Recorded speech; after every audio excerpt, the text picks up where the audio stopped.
Hello. Hi.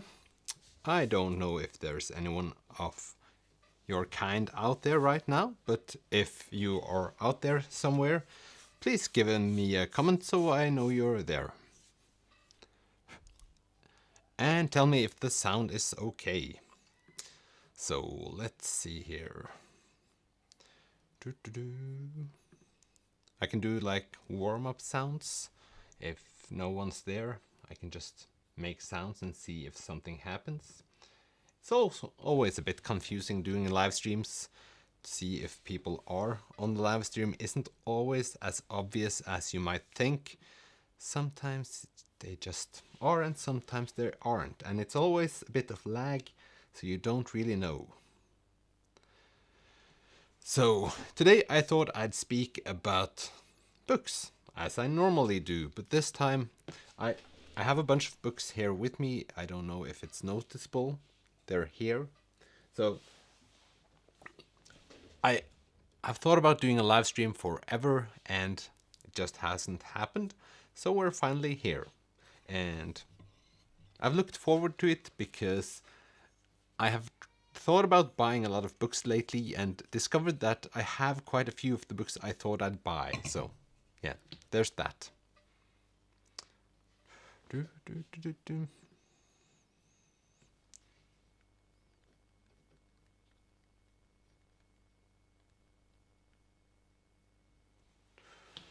So I set this to 8 o'clock because I normally can't stay awake for longer than like 10. So 2 hours is probably max. And I thought it was like a safe time to do it, like when thinking about kids. They haven't gone to sleep at all, so if you're hearing screaming in the background, it's probably the kids. Probably. But you can never know. I have my giant cup with me today. It's like my favorite one because I remember to drink water, and that's important, a lot of people say.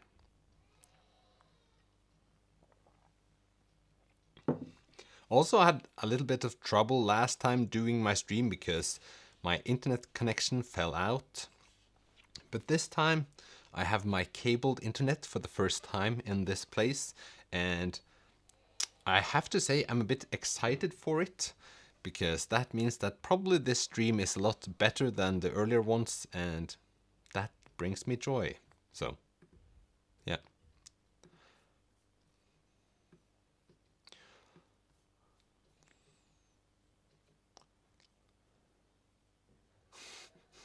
Ethernet gang, yes. And thank you for commenting. Now I know that you can hear me. That helps. I had like a short panic attack earlier because I have a MacBook and I have a newer MacBook without any Ethernet connections, and I got my neighbor to check my wireless connection today to see if I had issues, and it turns out I definitely had issues. So I had to drive and buy an adapter. I thought I was finished because newer MacBooks tend to have all the connections you need, but apparently it doesn't have that one, and that kind of sucks. But it's no big surprise. So yeah, I be perceiving great. Perception is good. That was a weird statement.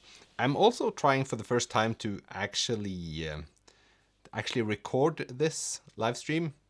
Since I have an older PC before, it didn't work out that great. So yay, I have things that work. So that's a good thing. Welcome, yeah, PB Dot, and I always struggle with your name.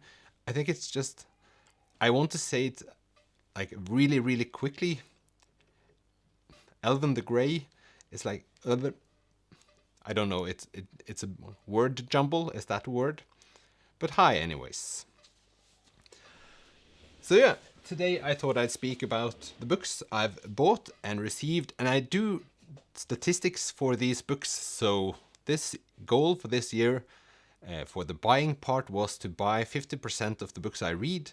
And I think that's a good goal because I didn't want to just stack up with books I haven't read. And I'm actually hoping to do an unhaul towards the end of this year, but I don't know. It's very difficult to get rid of books, and I've done it a couple of times already, and it just gets harder and harder. So I thought maybe you can tell me if this is a good idea or bad idea, but I did consider like doing a day where I read the 2 first pages in every book I've thought I maybe isn't a good fit for me, and then decide, because I really don't know what all these books are about, and I thought maybe that's a good idea. Just read a couple of pages and see. I should have done that earlier with a lot of books, so maybe it's, in hindsight now, it's something I should have done. So you can tell me if you think that's a good idea, or if you've tried something like that yourselves. I must say it's an intriguing idea, at least. Then I can have like 3 piles. It's definitely a language that's easy to understand and easy to go through and enjoyable. Then you have like it's an interesting language, but it needs a bit of effort. And when I think about it, I should have 4. I should have one with like, this is in English, probably would enjoy it if it's in Norwegian, just because it's easier. And then a hard no section.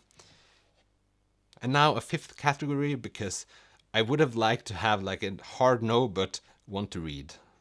I don't know if you have those books that you think you would enjoy having read, not because of the text, but like for the perception of it. I don't know. I do like to think of some books that I know I'm not going to enjoy, but I want to read them anyway. And that's stupid, but that's the way it is. So, 2 pages might be a bit slim to get a good impression. I tend to go for 10, but I do it with like 3 books at a time, while I'm guessing you have more. Yeah, I think you're right, but I do think I get a general impression by reading 2 pages. I recently did my 2nd DNF ever, like forever and ever, ever, and that was this one. So, Pnin by Vladimir Nabokov. Do absolutely love this cover, but I knew this was going to be a bit difficult, and I just spent ages with the first 2 pages, and I thought, well, this is supposed to be difficult, or it's a gorgeous language, so I can still say that I truly enjoy the language. But like, I'll try reading, if I can, read like a sentence. The elderly passenger sitting on the northwest window side of that inexorably moving railroad coach, next to an empty seat and facing 2 empty ones, was none other than Professor Timothy Pnin. Ideally bald, suntanned, and clean-shaven, he began rather impressively with that great brown dome of his, tortoise shell glasses. I just find it like difficult to read, and I thought I'd speak about me DNFing because I'm really bad at DNFing. But this is one of those books where I thought, well, maybe I should just read it in Norwegian. At least then I don't have to spend as much effort on reading the English words and look up some of them time to time. So, yeah. But still, like, only those 2 sentences, I knew it was going to be difficult, but I did read those sentences in the store, and I thought I'd buy it. Maybe it's because of the cover, because I do really, really, really enjoy that cover. So maybe it's that. But we'll see. I'll definitely make a video if I do that in the future, if I just go through all the books I think I would like enjoy, or I don't think I would enjoy, I meant to say. Elvin says, I try reading a few pages if I cannot decide on the book, or if I'm in a reading block, or reading a page out loud. I find it helps me focus on a new story. I absolutely agree. And a funny side note, so last night I was trying to get my youngest one to go to sleep. He's 2, and I sat with a book, and he told me to read. And I was like, yes, I am reading. And it didn't occur to me that reading to him is reading out loud. You can't really read inside of your head. That's just weird to him. And it was weird to me that it was weird to him. But now I've realized it suddenly. So it was about time. But absolutely, reading out loud can help me as well, like just hammering in the message or getting in like the zone, I guess.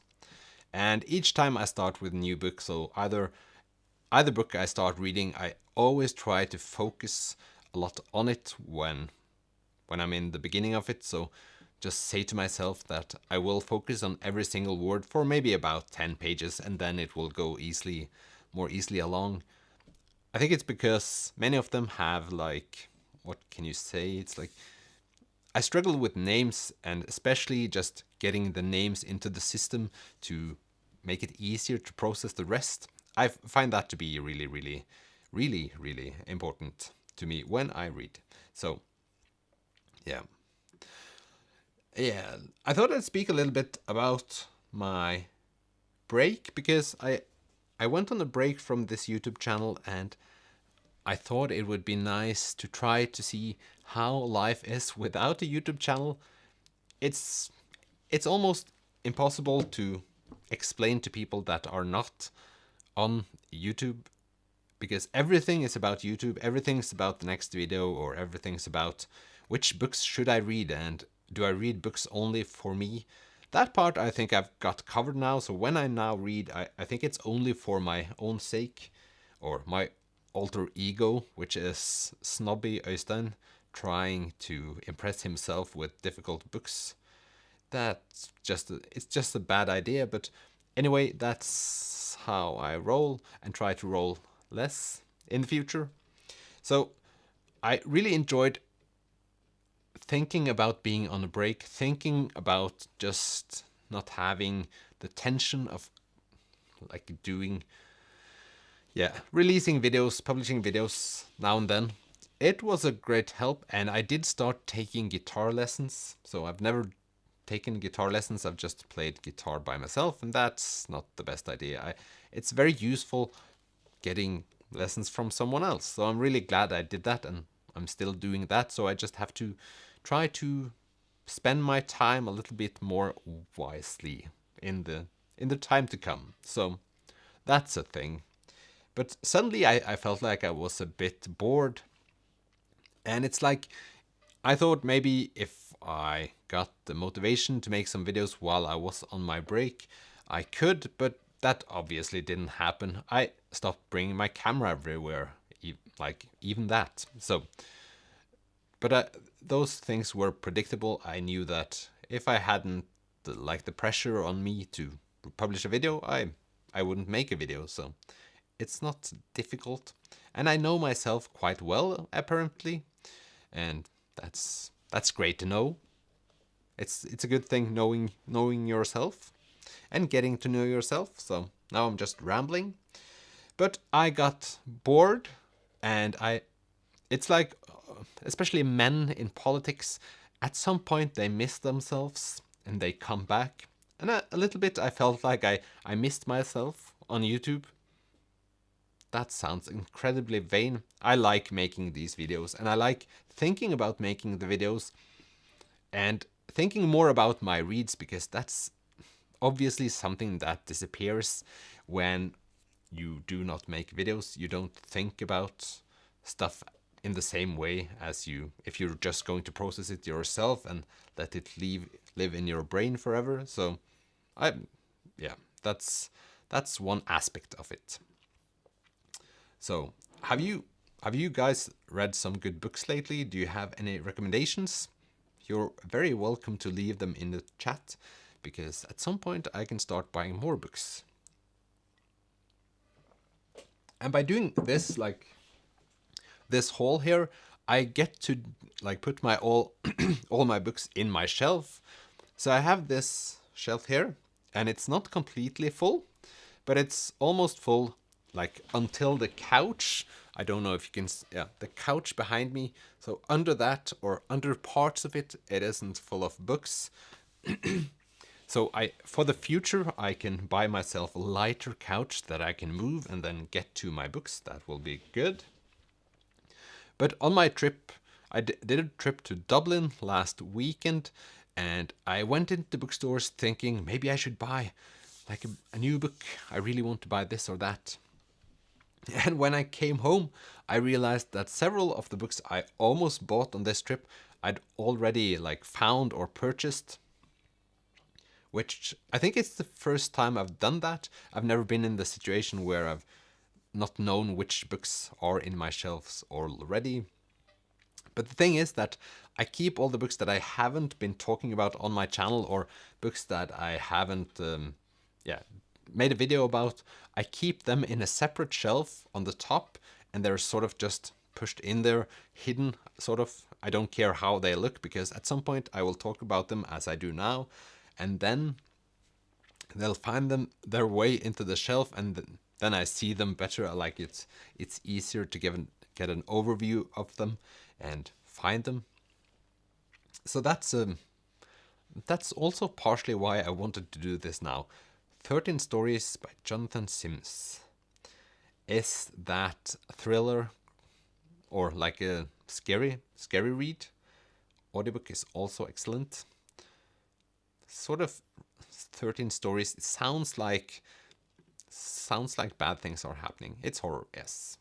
That sounds, should I say, reasonable, I guess.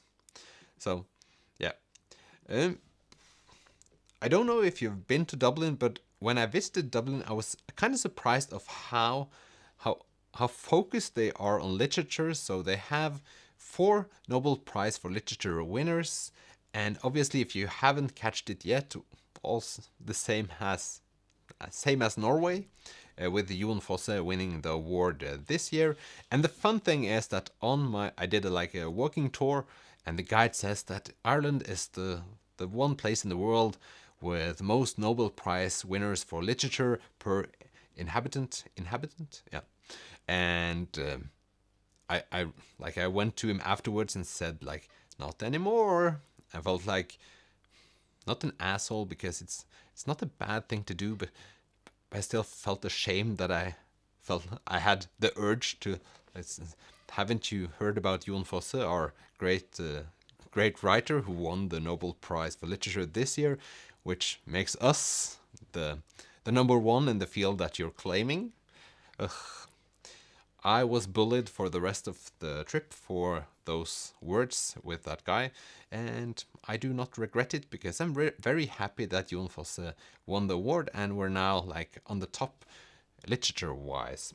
I still think that the Irish writers are more famous, so they have something that we don't. I don't think we have like a Oslo literature walk, even though we should have. But Dublin was an okay city. It's a bit of a weird city. It's like walking around in like castles, and then really, really expensive, boring new buildings. And those we have a lot of in Oslo. It doesn't really impress me that much. I much rather prefer castles or old brick buildings, or stone, I should say, not bricks. So weird, but fun. It's like it's too much of the two parts of the cities just scrambled in there. I like cities where they have the old city and the new city sort of separated. I like that a lot. And my favorite city is probably Salzburg in Austria. I've only been there once. It was summer. I was alone. It was nice weather, and they had like an outdoors opera.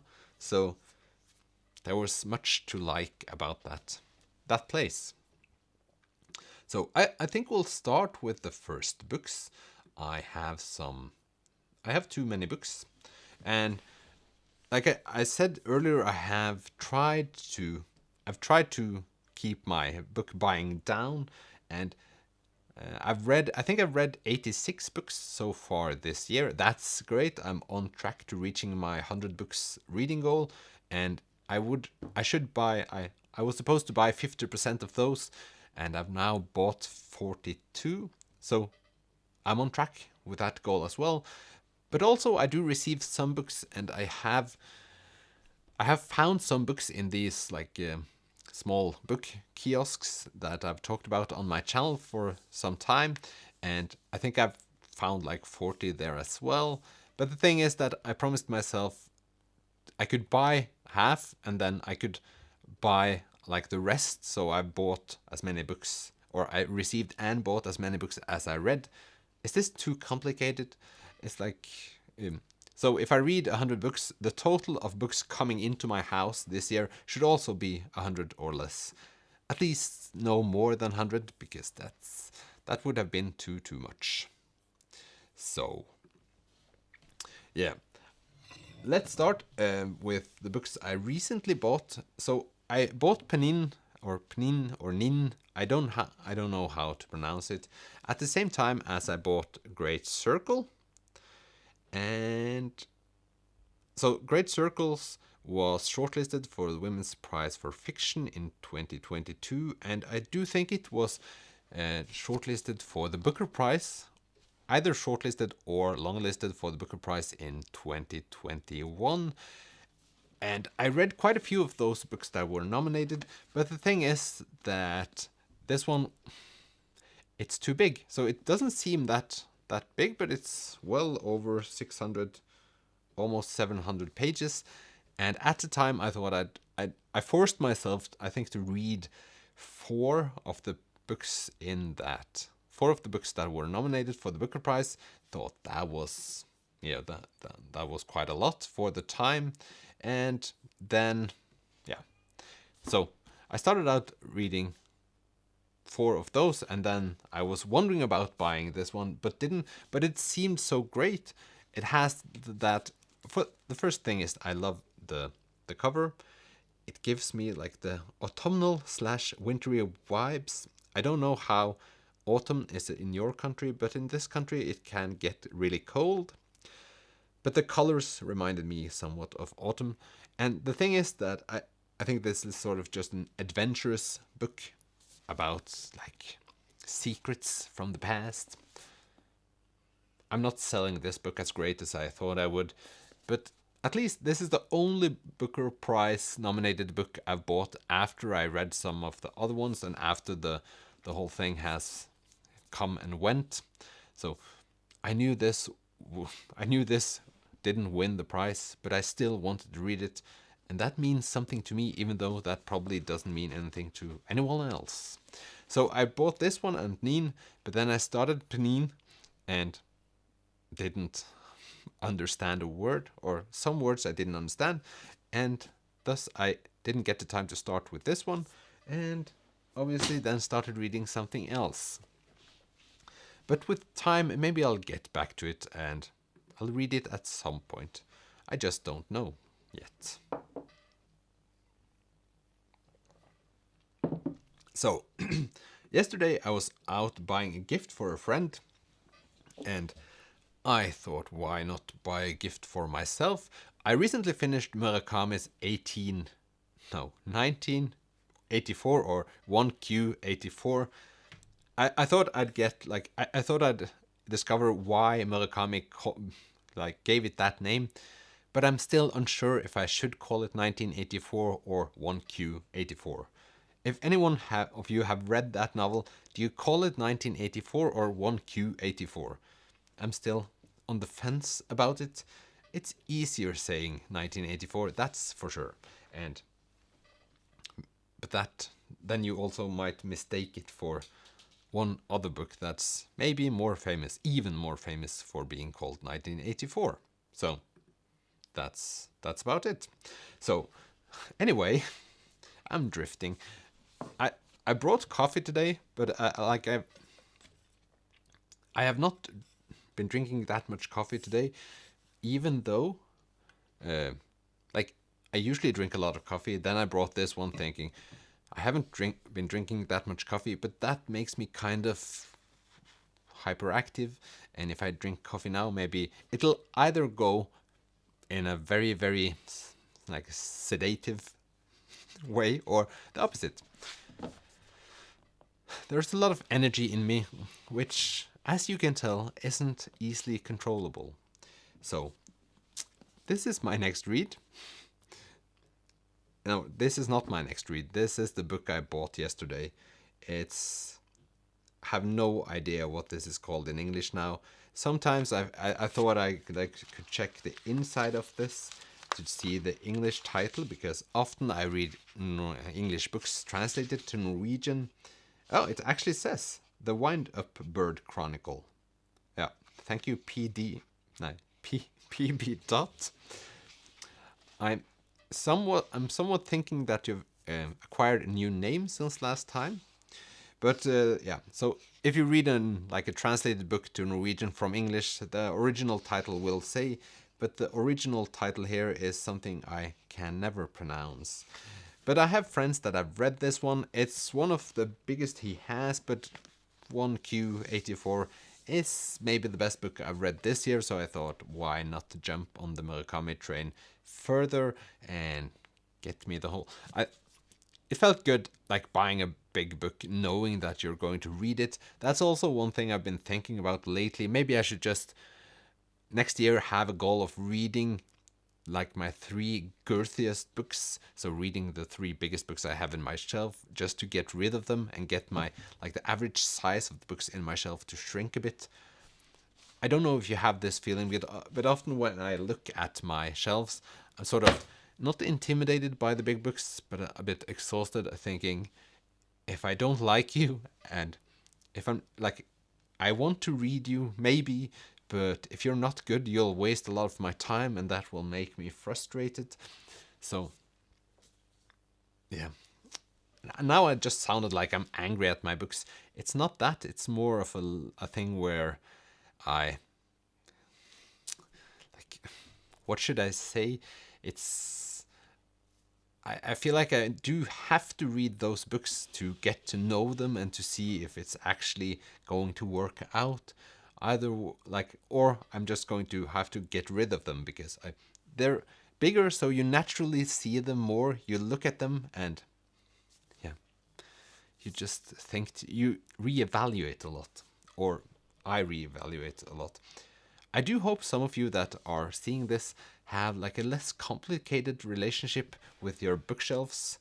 I know some of you don't have, I know some of you have a very complicated relationship with your bookshelves, but I hope some of you aren't struggling. PB says opportunity cost is a very real thing. Opportunity cost. Maybe that's a good expression for it. I feel like it's also could be in a part of the FOMO, fear of missing out expression, that you're afraid of throwing them away because if they're good, if you like a big book, you love a big book, sort of, or that's my impression, because once you've spent a lot of time with that one piece of literature, it just stays with you for longer because the experience was longer or more intense. Not more intense, it's just, it stays with you. It's when I read Haldor Laksnes, that was also a bit of a complicated read for my mind, but it has stayed with me and I think about it a lot, even though it was a 3-star read for my sake, for me. I've dumped longer books that are okay, not great, because going through the whole thing sounds like a pain. Yep. That's one perspective. I couldn't have the same. I think I would have been a bit stressed, thinking that I'm probably at some point I'm going to miss out. So I don't know. So today actually I found a book for free, and that is Svetlana Alexievich, The Last Witnesses. That's at least the direct translation. Let's see if they have an English translation in this one as well. Since it's Ukrainian, I sort of doubt that. There wasn't much facts here.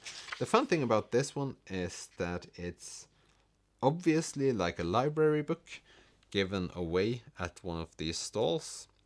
And I don't know if that's allowed or not, but I've read one of her books earlier The Unwomanly Face of War, I think it was called. And that was just a horrible, horrible read. A really good one, but horrible. Graphic. A lot of kids die. A lot of parents has to do things with their kids that no parents should have. Yeah. And it's just something about this cover. And I read a couple of pages. This just seems even worse.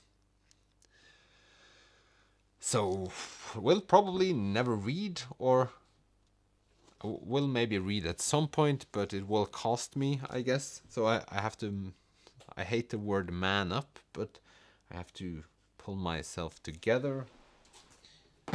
In these times where there's just more war than ever, it feels like, or just escalation of war situations, I just don't want to read about war.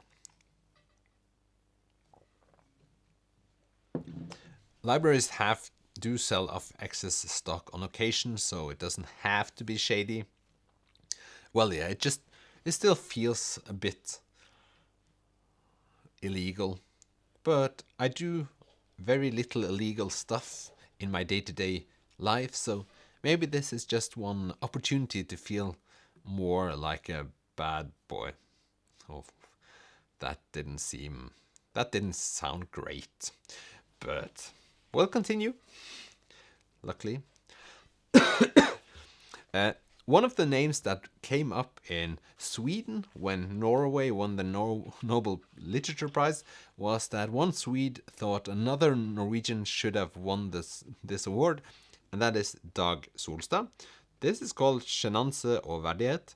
It's one of his more famous ones, but I have no idea. The last word is dignity, and being like not shy, but it's like being, yeah.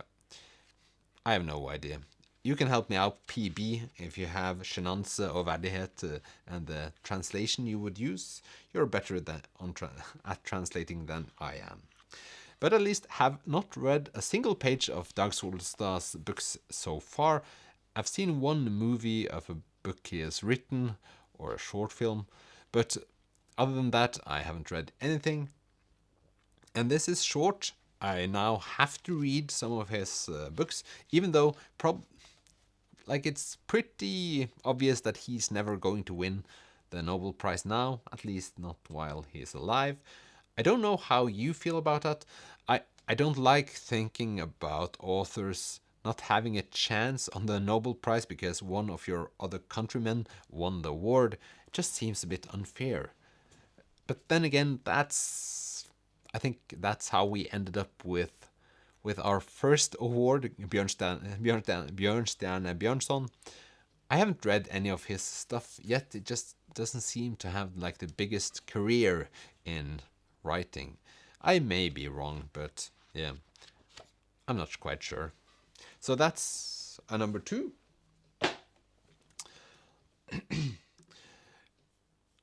Let's see here. The next, this is a long time since I found this one. It's called Sinne. It's Anger by Ann-Helen Kolås Ingebrigtsen. This has been all over the Norwegian Bookstagram. It's a YA novel. Have no clue what it's about.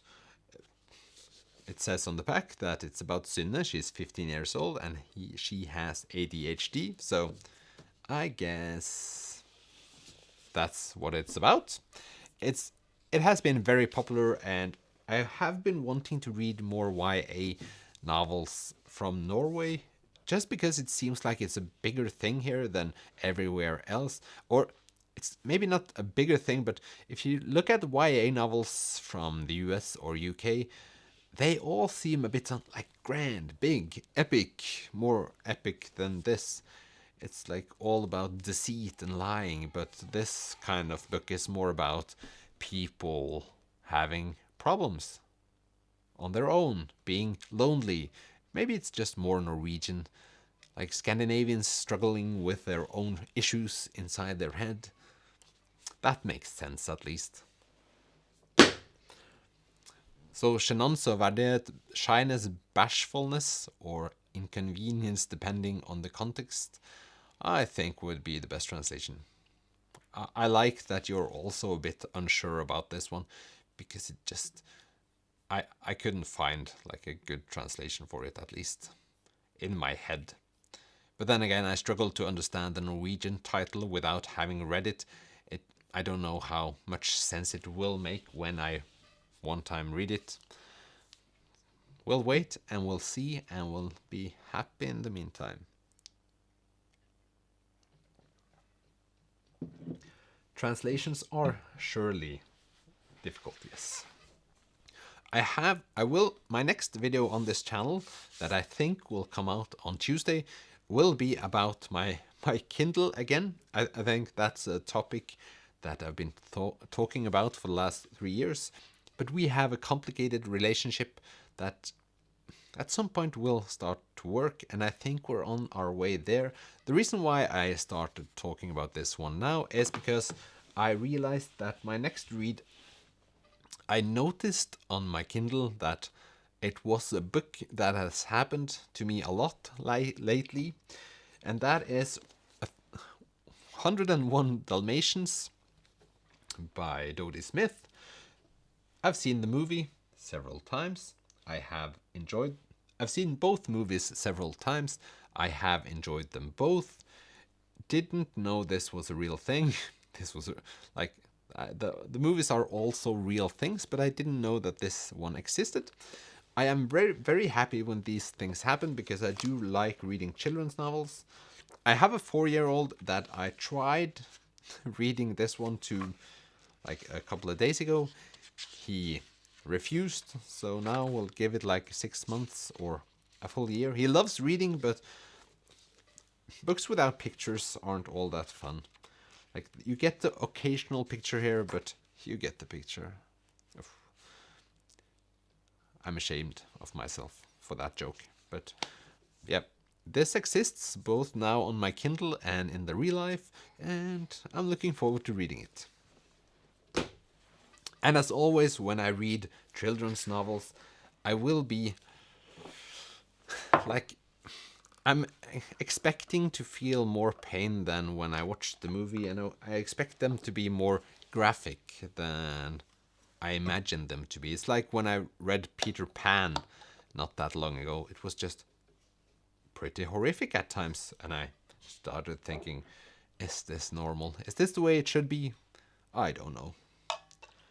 I like the way children's novels were a bit darker before. At some point I have to make a video about this, but I feel like I still have an impression of children's novels that were written like 60 years ago. They were darker. It's just more grotesque. And I've read some of David Walliams' books. I read a couple. I think I read like 6 of them. They are also at times dealing with issues of a serious. Often serious topics, but it's not the same at all. And it's almost a bit difficult to put my finger to it. It's not like, it's still serious topics, but it just isn't as dark. It's not like you're wondering about, when will this book end? When will I be finished reading all of these horrific things? So yeah,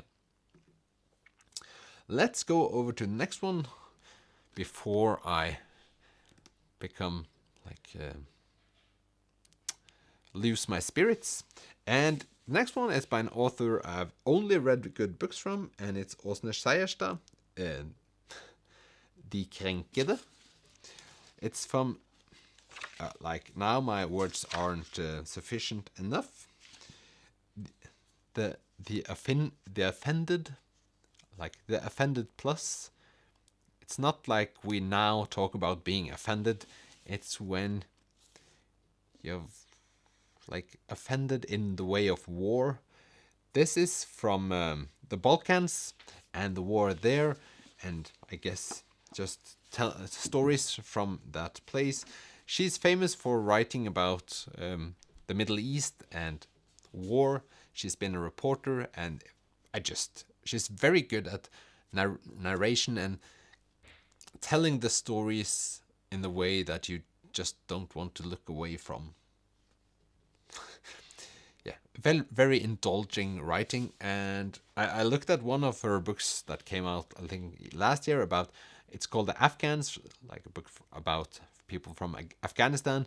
I think the waiting time for that book was around, I don't know if I'm exaggerating this, I think it was 400 weeks, so 8 years.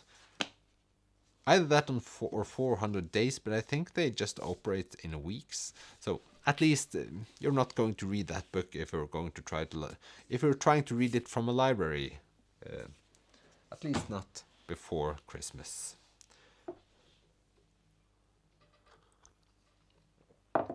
And then over to someone that doesn't seem like a nice person. That is Thomas Espedal. Walk, or the Art of Living a Wild and Poetic Life.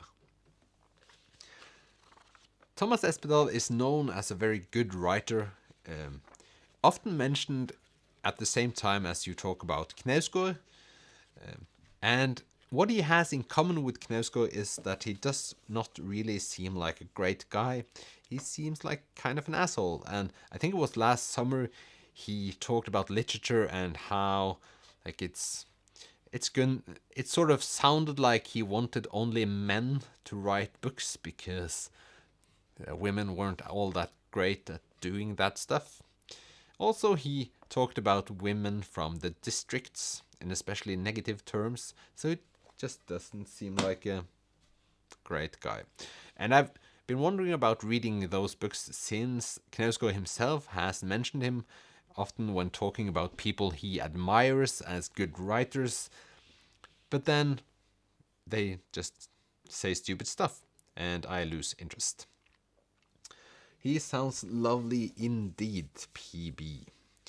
I don't know if any of you out there have either heard about Thomas Espedal or read him. He has quite a few books and they're all small. And I have several of them now, but time will tell how long. Maybe I should just read him and then be intentionally cruel. I don't know. I've never tried that before when reading, but maybe this is the time where I'll just try to smash his... Maybe I'll just try to read a book and be... I don't know. Be mean, I guess. Let's continue. Over to something more pleasant to talk about. And this next one is actually a book I almost bought in Dublin, but I'm happy I didn't because I found it for free in Norway like probably 4 or 5 months ago. And it's Daisy Jones and the Six by Taylor Jenkins Reid.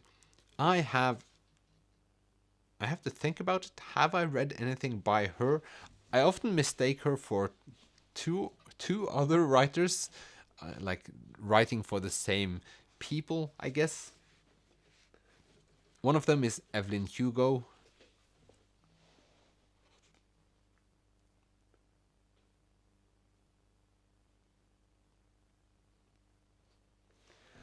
I can't really see some books in my shelf under her name, so I guess I haven't read anything from her, but I have several books on my like earlier TBR from her, but then people have said that this is the best one. Also, it's about a band, and that always intrigues me, so probably should start with this one at least when I read her books.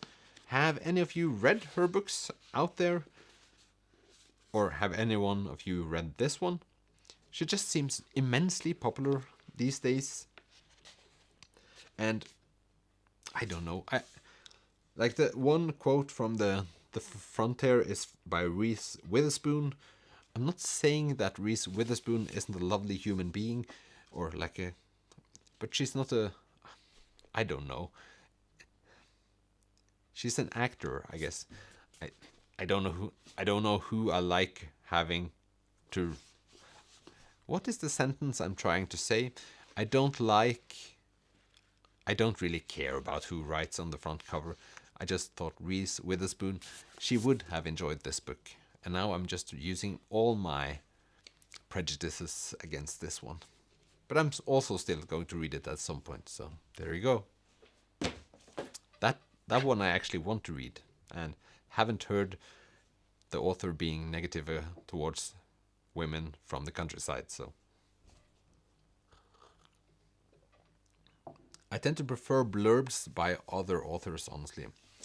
Yeah, other authors surely knows something that we others don't, so that might be a thing. And also maybe, yeah, I think that's a trap I go into quite often. It's when I see an author I really, really, really like. So if Murakami today told me to read that book because he loved it, I'll probably think that I will love it as well. So it's all about people you think of as good. But then again, Murakami seems like a really cool person, so it's something to do with that as well. Let's keep on doing this because I have still quite a few books to go, and I talk. Yes. The next one is Swans Do Not Get Separated, or I don't know if it's supposed to be swans do not get separated or divorced. It's the same word in Norwegian. It's by Audur Ava Olavsdottir. This is my third book in my shelves by this author because I read one of her books, absolutely loved it. It was one of my favorite books 2 years ago, and I'm looking for the book Dyreliv or Animal Life. Have not found that one thrifted or for cheap anywhere, so I'm still waiting. I do not buy many books at a high price. I buy them at a high price, but not. I don't pay a lot for them. I think it's the coffee kicking in, honestly, and this will only get worse. But a great author, and she writes probably a little bit about animals in this one as well, so maybe this will be my thing. They are monogamous by nature. Oh, and they mate for life. Okay. So they, yeah. Yeah. Branko, welcome to this show. And what should I say? A bookwormish last name you have? Or at least I have one book standing in my shelf with Sebald as the surname. Yeah. As I said, I blame the coffee. Hey Bookwork, I found your channel through Karl Ove videos. I'm currently on book number 5 and really enjoying it. Thanks for the content. Love from England. Thank you. Yeah. Book number 5 is actually by far my most favorite. It's by far my favorite Knausgård novel. I think it's in the way that he makes a fool of himself, and sort of you can see in his writing that he blames himself a little bit more in that book than the other ones. Also, he does more stupid shit in that book than the other ones. So I really, really, really enjoy that. Because he also doesn't seem like the most greatest person ever. But at least he has written 6 books where he talks about not being a great person all the time. So that's something. But I'm glad you found my channel. Hello to you also, Varan. Is that correctly pronounced?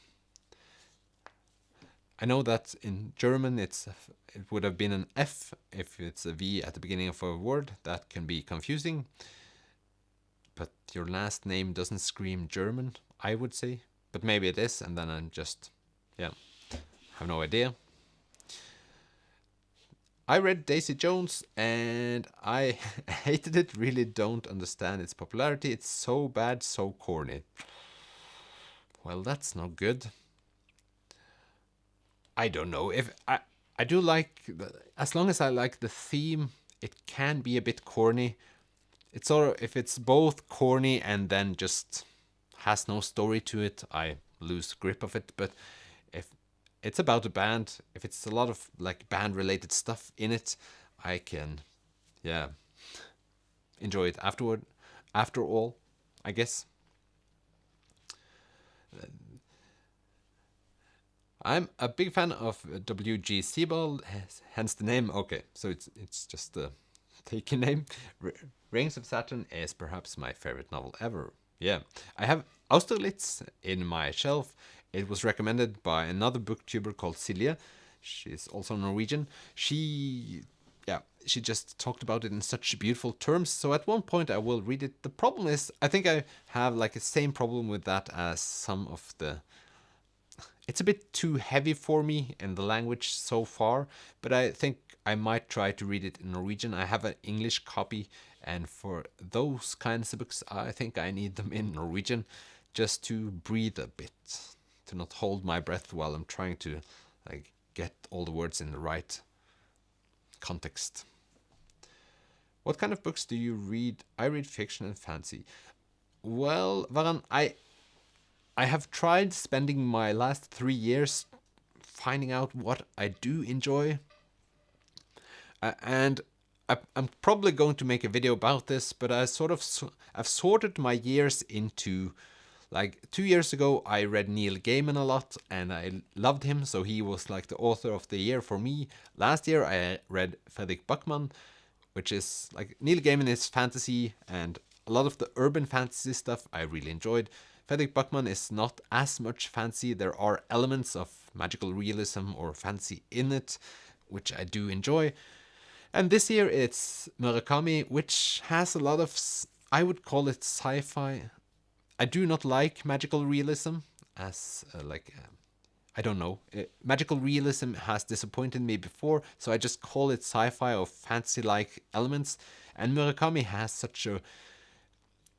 He just drags me into his world and I stay there, and it apparently doesn't matter how many pages it is with his stuff. I'm having a good time. So this will probably be the year of Murakami, I think. So I don't know. I'm still trying to figure out what I do like and what I don't like. If the language is too heavy, I can't say I'm enjoying it in the same amount that I would enjoy books that are like, they could be complex but more easily read. I find that Murakami is one of those authors that often is mentioned when you're talking about the Nobel Prize for Literature, which is a snobby award.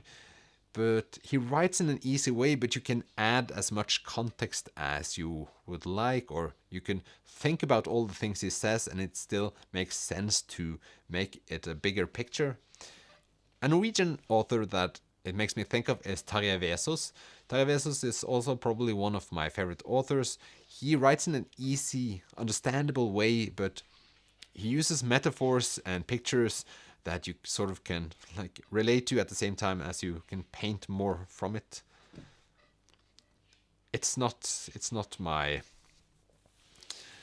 strongest side describing the language side of it, and that's probably why I'm hunting for new favorite authors, new favorite books, and trying to discover more what I like. Haven't read a lot of sci-fi, like real sci-fi yet, but I have some standing in my shelf.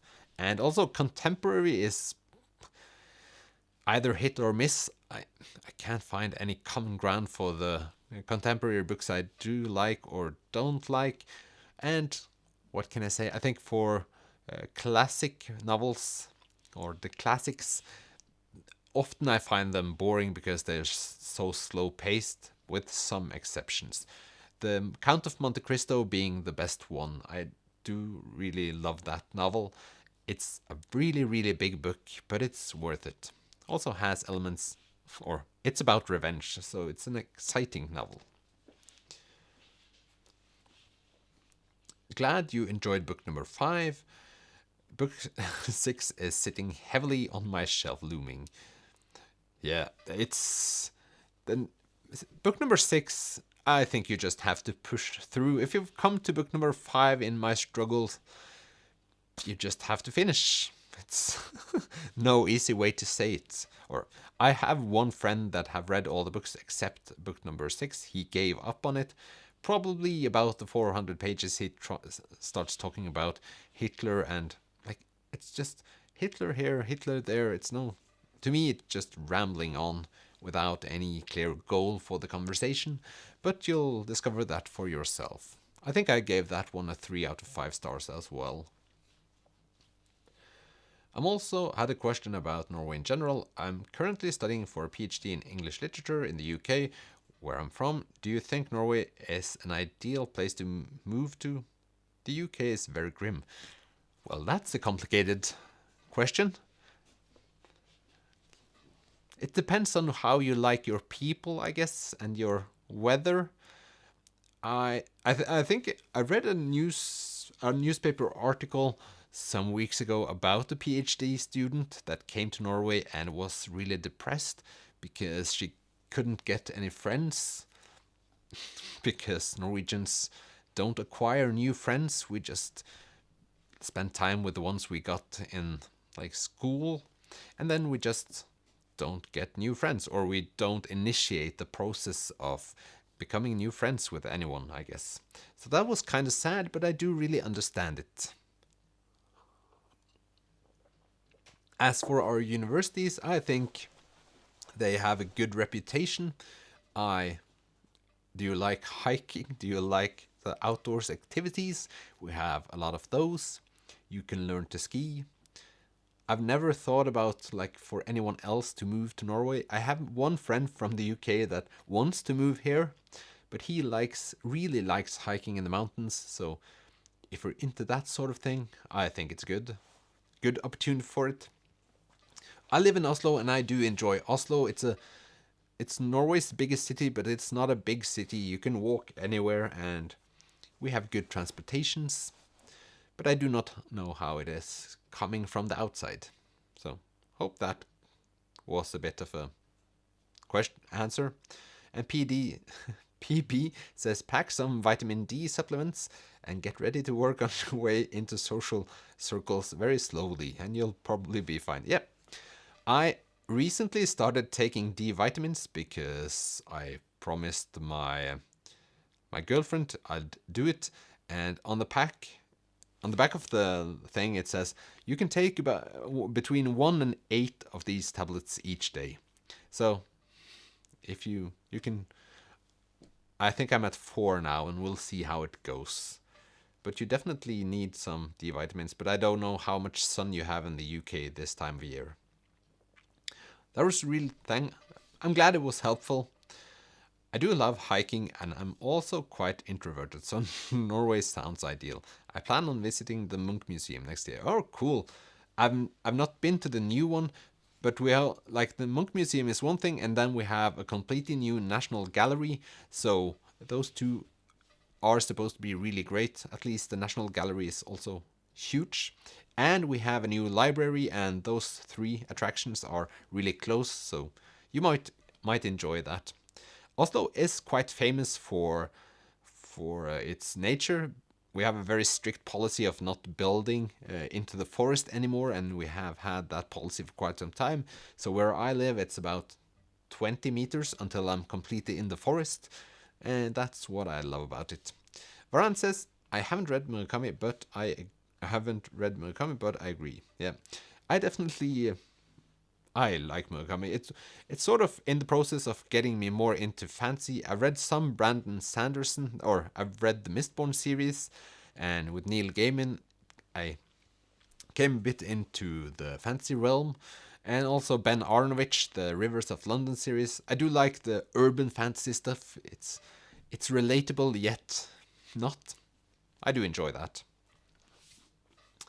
Next book is People with Anxiety by Fredrik Backman. I think it's about a couple that's locked in. I think they're about to get robbed, and then they just stay as hostages in their apartment. As I mentioned earlier in this stream, I love Fredrik Backman. I love all his books. This is his newest one, and it's my last book from him that I haven't read. So maybe I was a bit afraid of like be finished with his books. I have several of his that I haven't read, but it's not that many, and I want to savor them.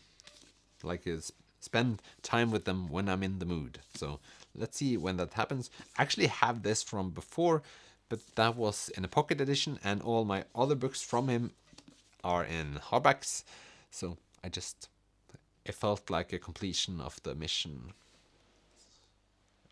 Maybe. So then we have a new YA novel. It's called Splintera by Hilde Myklebust. Yeah, Mia and her friends are just finishing up with high school minus you're finishing when you're 16, and they go in all different directions. So again, just youth themes. I might enjoy that quite a lot. I do not know. At least it's in Norwegian nynorsk, and that is what matters, I say to myself. So let's see.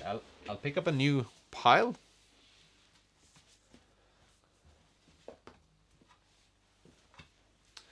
I'll start with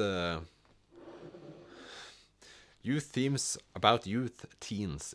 It's a sort of a mouthful. Youth themes about youth teens. Yeah. So my next, I think I split them up. I was going to talk about these ones. So Joe Abercrombie is one of those authors you hear a lot about when you go on BookTube and try to find out where to start with fantasy. I think these are all, am I mistaken, are these urban fantasies, or are these just fancies? I almost didn't. I found 3 of these for free. And they're all disgusting. They're all so ugly to watch. It's look at this. I don't know if it's supposed to look like a map or just someone having its skin torn off and then using that as a map.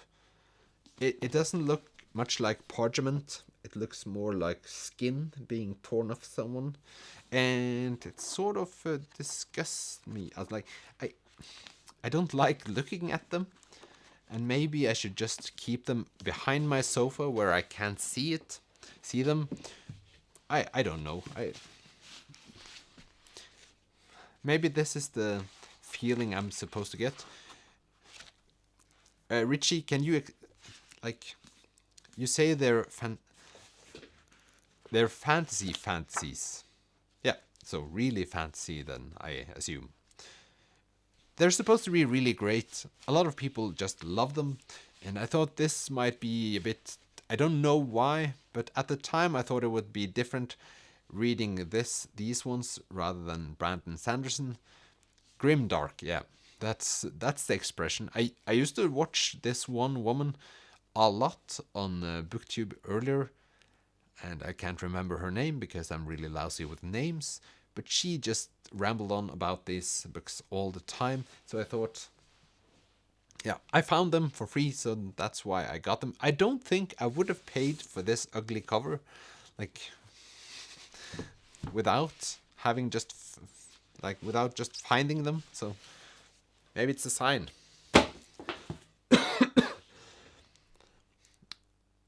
I think I'm a bit obsessed with Norway.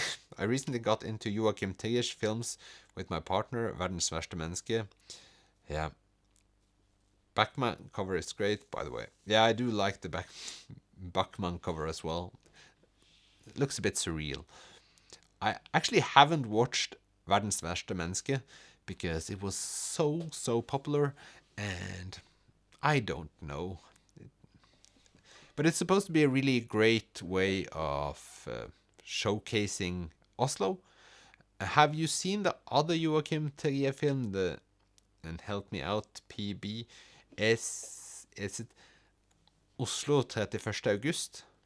Oslo 31st August. I think that's the one that's famous for, if you see that movie, you're supposed to know all about Oslo. I think that's the thing. depressing but fantastic. I think that sums it up, like the whole feeling of this place. A lot of people have like really good lives. We are spoiled with our oil money and good welfare, and a lot of things just work pretty good. So at the same time as we're depressed. So we have a lot of in common with the Finns, I guess. It's a long time since I saw that movie. I have to watch Världens värsta människa at some point. That will happen. Character-driven fantasy, nothing much happens. I enjoyed the first, but haven't continued. I'm really happy you say that, Richie, because I've been thinking about this a lot. I now have quite a lot of fantasy books in my shelf, and I honestly don't know where to start. And I haven't got the last book I read of fantasy was just continuing with Ben Arnovich and the Rivers of London. That was easier than thinking I should start with a whole new series. Fantasy just feels like such a commitment. That's partially one of the reasons why I thought maybe I should start with not Shadow of the Wind. What is the name? The one trilogy that hasn't finished. Something about Shadow or Wind. Name of the Wind, thank you. Yes. Yeah, Name of the Wind is correct. Thank you to you both. I was starting to really worry there. But that first book has just gotten so much praise, and people are so upset that they haven't finished this. He hasn't finished the series, and I just see that as a big plus, thinking that maybe at one point I can read the first and the second book, and then see, like, then I can, like, together with my fantasy friends, just wait for the next to come. I've never done that. I've never sat and anticipated a book like to be published, and I'm looking very much forward to that happening at some point. I'm also there with, especially now, thinking about Murakami and what will be his next book. I'm almost there that I'm wondering about just writing to his publisher and just asking them to send me a copy as fast as they can. I think that will be a cool feeling. But I'm just waiting for that moment to come where I just can't wait for a new book by a favorite author to be published. But so far I'm just browsing through the whole book universe and trying to find what I like. Världens värsta människa is basically about a quarter-life crisis, very relatable. It's also fantastic but depressing. Yeah, true Oslo energy. I think you've got this down. I think it's... I think you know what you're getting yourself into, it seems. One of the other thumbnails regarding the Mistborn series, have you started? It was my introduction to fantasy. Yes, I've finished the whole Mistborn thing. That was... I read the first one, I thought that was okay.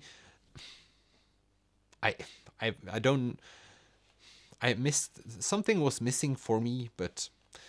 I finished the whole thing, or the two other books. I've only read the 3. I haven't gone into the side tracks, if that's the word. But I enjoyed the series, and I enjoyed being in a universe for such a long time. But I do think that it could be more complex for me, or having more pieces. I think the second book was probably my favorite, but that was because of the characters. So, yeah. Have you seen any of Murakami's film? Burning and Drive My Car are beautiful films. I've only watched Norwegian Wood, and I saw that one. I really want to watch Drive My Car, but I saw Norwegian Wood after my girlfriend, and this is a long time ago, or at least I think 3 or 4 years ago. She read Murakami's Norwegian Wood, loved the book, and then we saw the movie, and I think we both just... I was wondering what kind of book she had read, and she was wondering the same thing because she couldn't really place the pictures in her head together with the movie we were watching. So I thought, okay, then I have to read the book. And I did really enjoy that book, but the movie wasn't all that great. But over to an author that has been filmatized a lot, and that is Ian McEwan, and this is Lessons. This I really, really, really, really love the cover too. Like, this is one of those. This is not abstract art. I get that. This is very, very. You know what this is, but I just love this layout. And I actually, when I got this book, I sent it to a friend of mine that loves art, I guess, and I asked him, why do I love this so much? He had no response other than, I love it too. So that's enough. I don't know if Ian McEwan is for me. He seems like kind of cliche, I would say, but he's probably better than I assume. So we'll read it, but bought it for the cover. I have some vinyl records that I've like put on my wall inside of frames, and I think these look really good, and I can change them out to sort of fit my mood. But it's like, I wish you could have frames for books. I know that I could put them in my shelf, but it's not the same thing. I would like just a place on the wall where I can put them. Like, this one looked cool. I could place it in my children's rooms, just hang there. I don't know.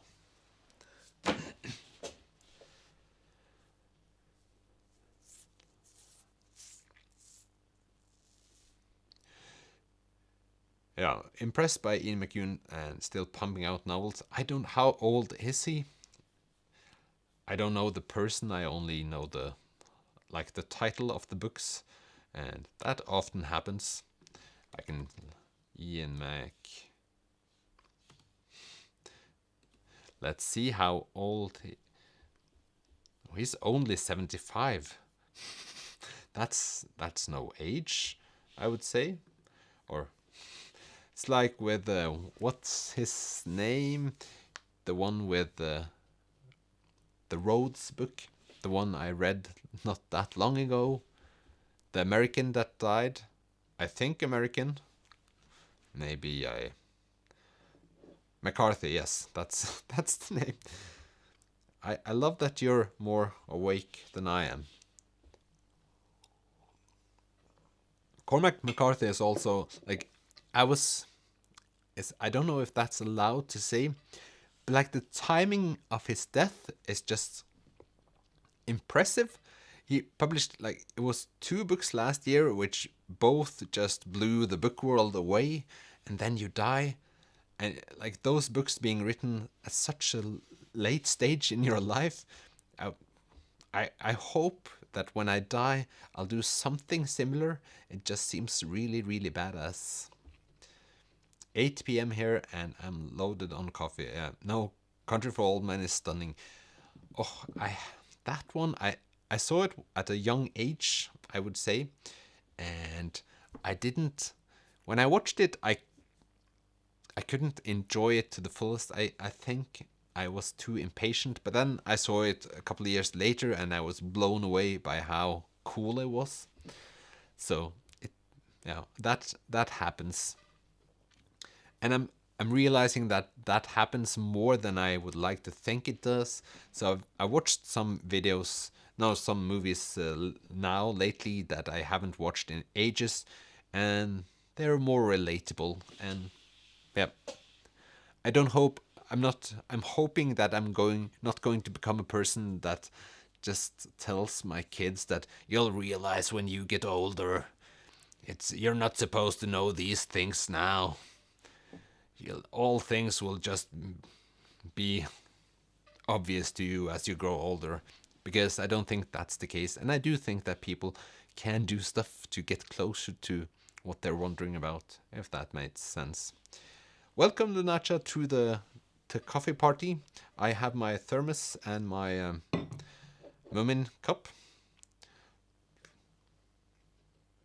There we go. That's a really weird character. I don't know if all of you have watched Moomins. That's what we grew up with here.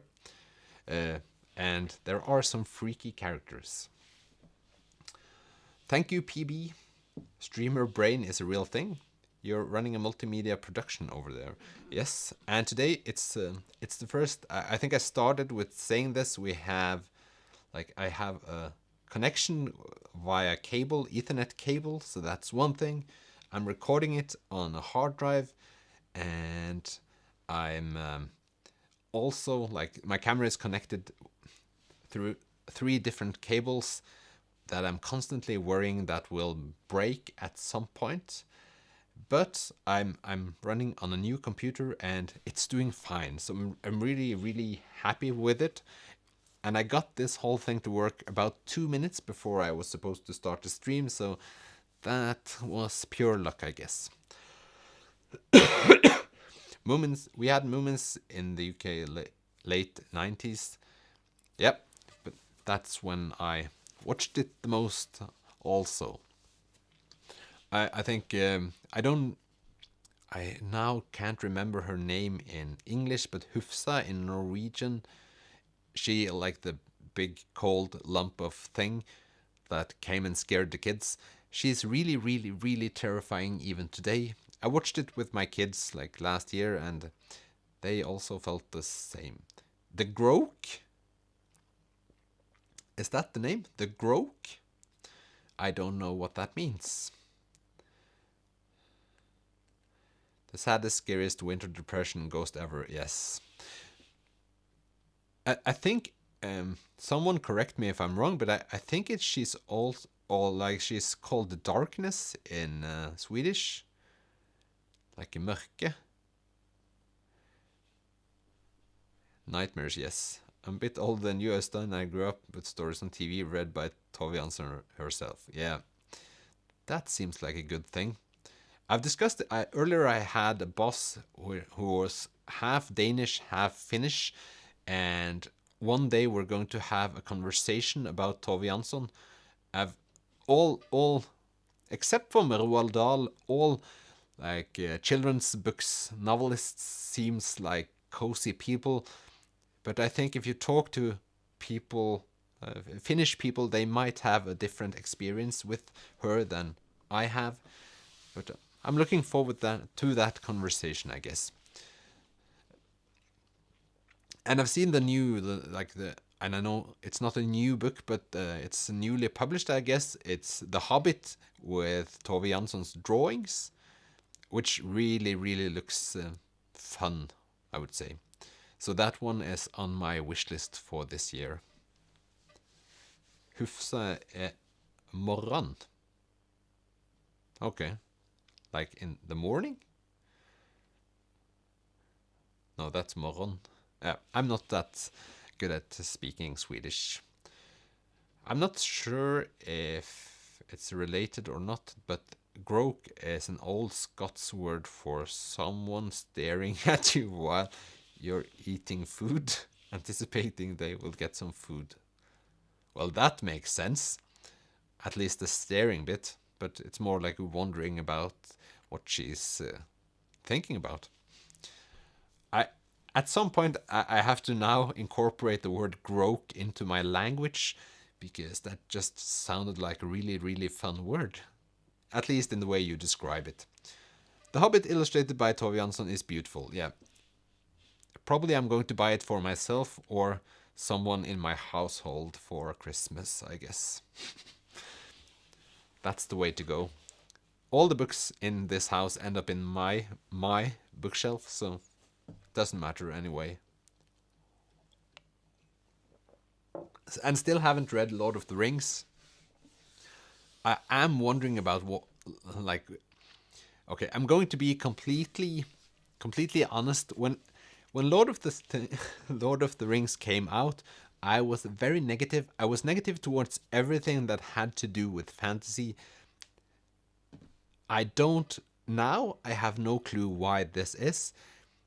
Is it like, I don't think it was the dorky aspect, like people liking fantasy are weird sort of thing. I don't think it was that. I just don't think I don't still struggle with imagining things that aren't a bit tangible, things that couldn't have like happened, I guess. But I watched Lord of the Rings, like the movies, 6 times. The 4 first times I fell asleep, and like the 5th or 6th time I really truly enjoyed it. I don't know. I think it was last times it was the mix of some of the characters and the cinematographic aspect of it, how they like filmed it.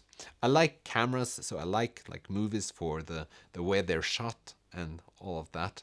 But at some point now I have to read Lord of the Rings, and I haven't watched the Hobbit movies series things because I wanted to read the Hobbit book before. So yeah.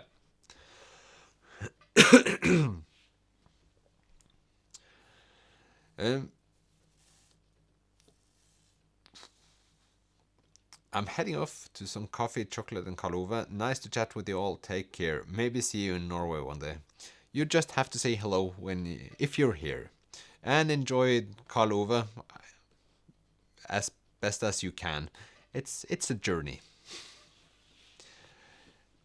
Oh, did my video is my video okay now? Can you all see my video? I'm really disappointed if oh, I hope it's on your end, Ellen, that it's not on my end, because then I'm just really disappointed in my computer again, I guess. But that's about yeah, that was about time. Doing a stream of this length without anything happening would have been like a miracle of some sorts. Must have been a blip or something. Oh, okay. Also with my stable cable connection. Yeah. Strong winds, maybe that's the thing.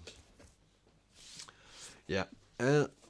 If I'm going to get through these books today, I think I'll just keep on going a bit. Next in is Young Mungo. It's actually kind of fun. I read Shuggy Bane. I thought that was a bit like cumbersome to get through. It got so much praise, but it was depressing, but slowly depressing. It didn't have any like peaks for me, and it was a bit dragging out, I would say. So yeah, I don't know. I went to this thrift store in Stavanger, and the fun thing about it is that the books cost 20 Norwegian krones, which isn't a lot. It's like $2. And when I came to like buy them, the woman says, "Is this book in English?" I said, "Yes." Then it's 10, because no one buys English literature, of course. And that store is one of my favorites. They have a lot of books in English, and they're all 10 kroners apparently, so that's an advantage. A popular book with the book font size, and that I can enjoy. I bought Sugar Bane when we were at the flea market, but still haven't read it. No idea which box it's in. I'm guessing that you have a lot of boxes to unpack in your new home, Ellen. So at some point maybe you'll find it, and then you'll see. I was a bit disappointed, and so was my girlfriend. But yeah, I don't know. Maybe we're just easily disappointed. Maybe. I'll fill up on my coffee to keep this going, so we'll get through. What I'm looking forward to now is actually putting these books in my shelf. So that's a thing I'm just looking forward to. Capricocious Fox says, "You don't really miss out skipping watching the Hobbit movies, in my opinion. Read the book instead. I still liked the first half of them, but around the third movie to ending it was atrocious." Yeah, isn't it true that they made 3 movies out of that one book? I think that was like they got a lot of comments about them dragging it out a real bit. So that makes sense if reading the book is more valuable than watching the movies. PB Dot says yes, or yeah.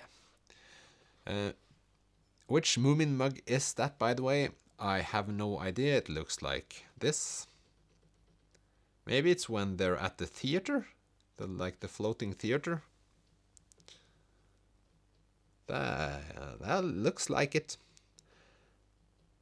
That was actually one of my, like the Moomin episode. I haven't read the original books, but the Moomin episodes where they're all on a floating theater and they just dive off the theater to find stuff, I really enjoyed. Also the time when the flood came and in the house they had to dive to get groceries and stuff. I thought that was like a fun thing to do, like a fun thing to spend their time doing, and like a bit exciting having a lot of water in your house. But that's of course a thing I thought before I actually got a house myself and didn't have to worry about leakages and stuff. The pacing of the book is a bit weird, so there is a plan to make 2 movies at the point. There was a plan to make 2 movies. Okay. Love the Hobbit books and the films. Someone had to get paid, so we got 3 movies. Yeah, that's probably right. Oh, the name of the mug is underneath. Yeah.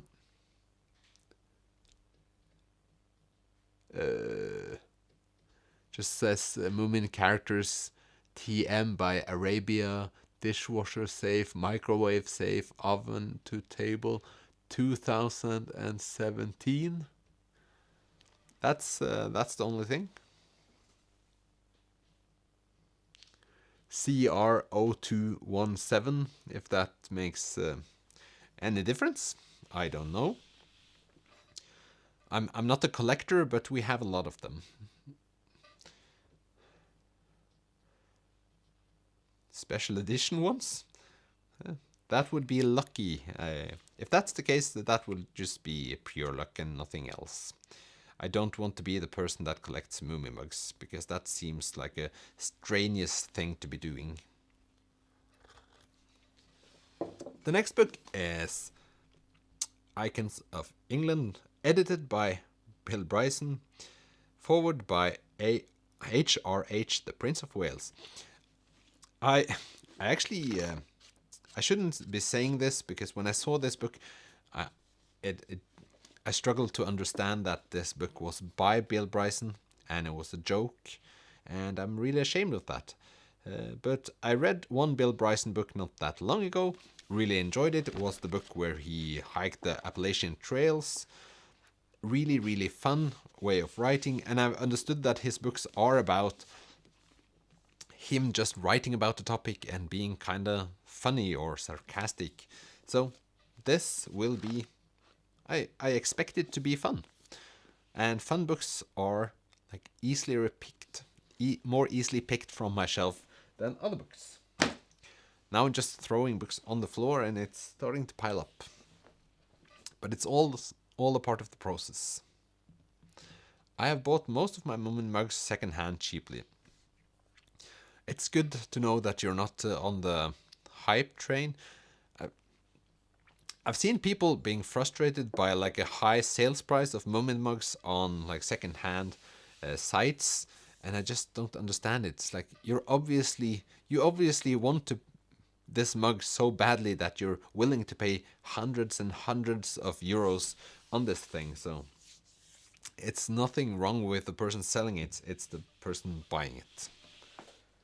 Or you just like it and you're satisfied with your life. And if that's the case, good on you. You should read Notes from a Small Island by Bryson. Yes, that's on the list. I read it ages ago and still remember how fun it was. I imagine Bill Bryson becoming one of those authors I just read a lot from, I guess. As long as the books have humor in them, I will like them. There's also a book he wrote where he's in Norway. Do you know what the name of that one? Still nobody likes a scalper. Yeah, that's probably right. But it's... I don't know if you're talking about Moomin mugs, maybe... Yeah, I struggle to see any of the two sides in that conflict, I must admit. Maybe other people have a bigger understanding for needing to have all the Moomin mugs. The next book I found recently. This one I bought purely because I felt like I'd heard about it. Jeg snakker om det hele tida. I'm talking about it all the time by Kamara Lundstad Jof. I don't know if I've actually heard about this book or if it's just a way of speaking that sounded familiar. It's in Norwegian nynorsk, so it's in the language I write. And yeah, I don't know what this is about, but I assume that it has like themes like racism in it. And just a quick glance on the back, that seems to be right. And yeah, I don't know. I've seen this all over BookTube, or Bookstagram more precisely, and it's short. I don't know if I'll like it. I think books dealing with serious topics, it's not always easy to understand if you're going to like them or not. It all has to do with how they reflect on the topic they're writing about, not so much how they write about it. And also, it's more interesting if they have like a filmatic progression, I guess. What's the word I'm looking for? If they have a clear plan on how things are going along in the novel, that surely helps. Some books I just feel like I have a topic I want to write about, and then I put all my thoughts into that book without any direction in it. That doesn't really help at all. It's like comedians with their what's the name? It's when they come back to a theme after a while and it also all hangs together. Nice. I miss that sometimes. I have read Jeg snakker om det hele tida. It's really good on everyday racism in Norway. Yep, that's good to know. I recently read the name Adichie, Ngozi Adichie, and her book We Should All Be Feminist, and that I really enjoyed. I found it to be useful, and also having good analogies to play with that helped the story along. So if it has something of the same, I'll like to having read it. I don't like reading books about serious topics in a way, but I do because I like having read them. In the 1990s, not many around me read Lord of the Rings or fancy, but I found this chat room run by Finnish Tolkien fans, which was amazing, responsible for me going to school with only 4 hours of sleep. That's fun.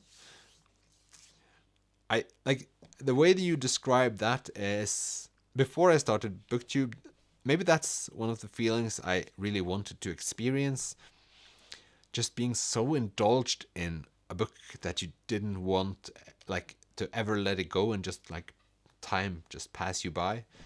I have that feeling with Murakami's 1984 when I read that one. Now it's just I don't like to put this down, but I have to at some point.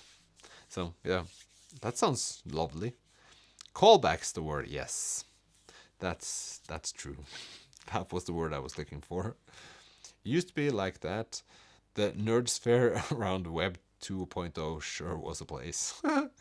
Yeah. Earlier I hung around on a place called Gear Sluts. I was into audio engineering, and that was also a fascinating place to be. Also, I went on a lot of music sites early in the 2000s, and it's not the same anymore.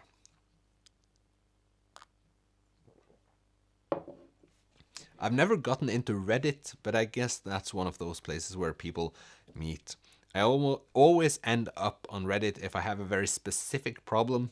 It could be techniques or it could be in life, but Reddit always has the answers at one of their lovely pages. Let's see here.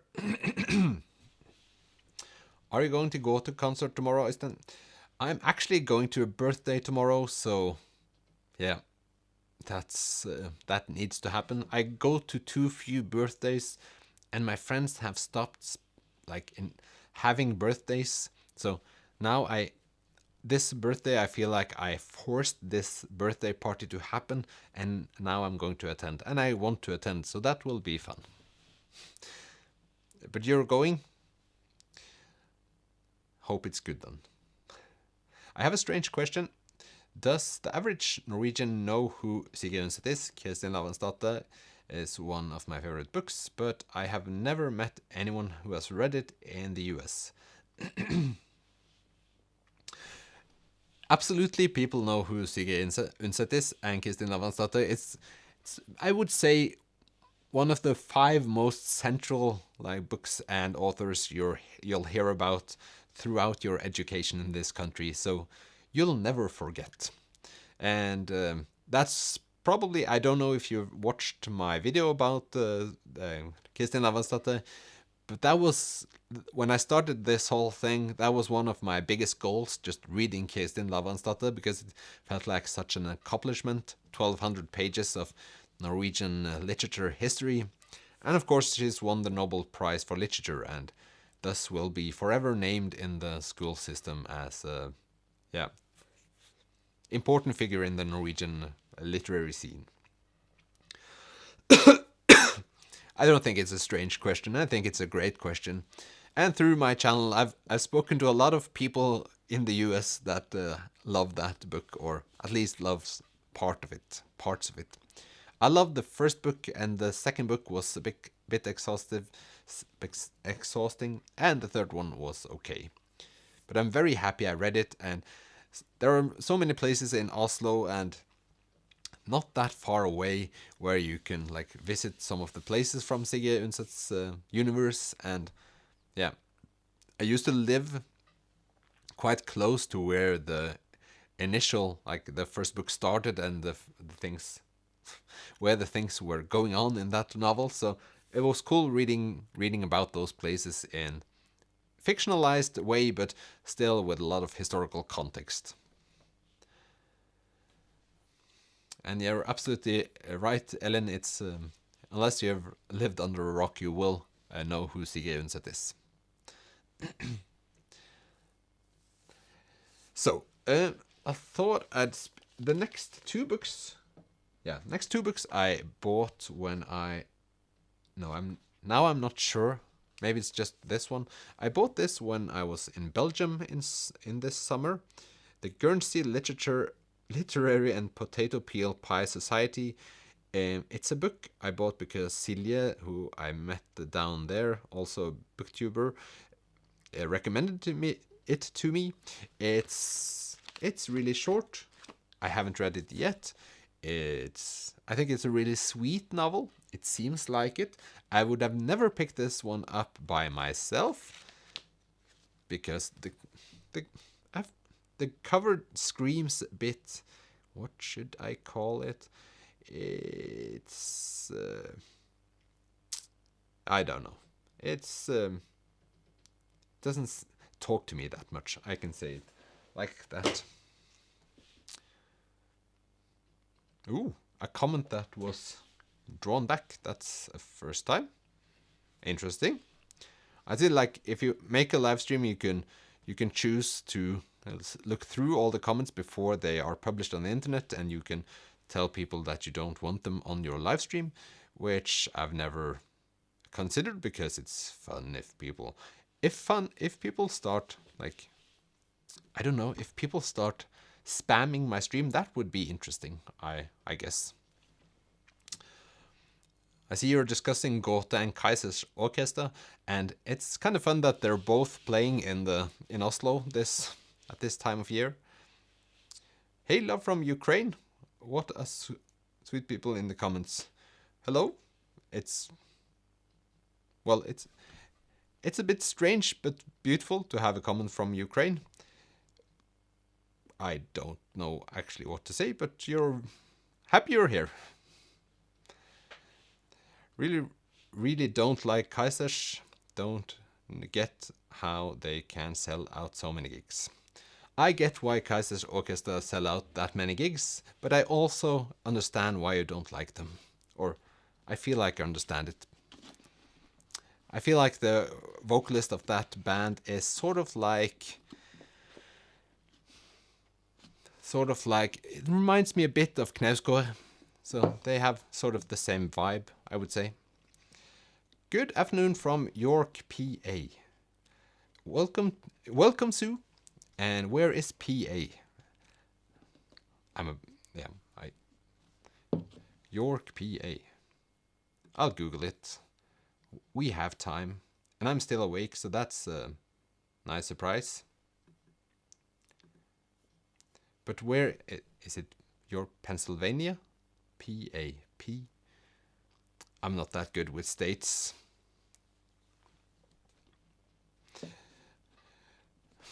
And thanks PB. Yeah, I think Karl Ove Knausgård and the vocalist in Kaiser's Orchestra has something in common. Pennsylvania. Woohoo! Yeah. Welcome from the US. What's the time in Pennsylvania now? It's 10 no. What is? It's almost 9:45 p.m. here. So I'll just, instead of trying to get words out, I'll use my books to help me. And the next one is Tomorrow and Tomorrow by Gabriel Zevin. This one is like, so many people have been talking about this book lately, and it's all over the place. But this one also was recommended to me by like 3 colleagues and then 2 friends, and I didn't know they read books. But this one apparently is one book that they have read, and they all 5 of them loved. So this is the story of Sam and Sadie. It's not a romance, but it's about love. It sounds a bit too much, but apparently it's great. So have some of you... Yeah, I enjoyed Tomorrow and Tomorrow, says Ellen. And so does everyone else. So I like the cover. It's a cool looking cover, and it spices up my shelf. Yeah, 3:42 p.m. Okay, so that was less than I thought it would be. I thought it would be... I thought the difference was bigger. But you're very welcome here. Sounded kind of like I was saying that... No. It's getting late. So we'll just continue. And the next one is a classic. It's Ray Bradbury, Fahrenheit 451. And it's a classic that I might enjoy. That's my feeling. And it's one of those books I don't think I will regret having read either way. So, Obama, I don't know if you can see it, but Obama liked it, so probably I will as well. I don't think me and Barack Obama has the same taste in books. I've bought several of his recommendations earlier, and I haven't read that many of them, probably because I bought them because a lot of people thought they were great, and then they seem a bit heavy, maybe. Drink more coffee. I think drinking more coffee now would get me over the edge. I don't know if this is the psycho wave. I think everyone is reminded of it when they see it, but then I've started thinking that might that not like become a problem, thinking about rights and copyrights issues. I don't know. I don't know who has the copyright claim. Yeah, I don't know anything about the matter, but I think I think everyone thinks of the psycho wave when they watch this. Thank you so much for your book recommendation. I've never heard about Amalie Skram. What can you tell about her more? Actually, I could not find her books in Russian and Ukrainian language. Amalie Skram, maybe you have some input on this, Elin, but when I went to school, I liked Amalie Skram way much better than every other book because she was so depressing, and like all the things she writes about is really sad, and I just found that to be refreshing. Also, she seems more honest than many other Norwegian classic authors in the way she describes stuff, and for the time that she wrote about, I think she like put herself out there more than other people, I guess. That's my feeling. I've actually been thinking about reading her like big work, the Hellemyrsfolket, People of Hellemyr, maybe, in English, and but that might be the challenge for next year. We'll see. Yes. So, next one. Last year I did. No, not last year. I think earlier is. It's earlier this year. I put up a poll on my Instagram account asking for foreign authors because I want to expand the countries I've read books from. And the thing that's like obviously the thing that happened is that I said no books from the US or the UK because we all read too many books from these countries compared to other countries. And the third country you might guess is Japan, and that's why I bought this one, Hiroma Kawakami, Strange Weather in Tokyo. It's supposed to be really weird and really fun, and also really short. And I do think this one will be enjoyed. Just weird and fun is all I need. But I'm still interested in books from authors that are from other countries than Japan and US and UK. Especially now that I've been reading Murakami a lot. And speaking of Murakami, the next one, A Wild Sheep Chase by Murakami with 3D glasses. I haven't tried these out yet, but I like this front cover might like come to life more when you put these glasses on. I'm just browsing through to see if there are more pictures. It doesn't seem like it. Is like the text seems a bit okay. Maybe you're supposed to read the whole thing with 3D glasses. If that's the case, this will be kind of okay, a special occasion, or it will be interesting at least. But that's I think that's the last Murakami book for today. I need to stop. I either need to start reading a lot of Murakami's books or just stop. I haven't yet decided. Elin says Amalie Skram is probably most well known for being a feminist who gave voice to woman's point of view with her naturalist writing. Yep. And yeah, that seems about right. We'll get ourselves a new pile of books because that's what we do. I think I need to drink some water as well today.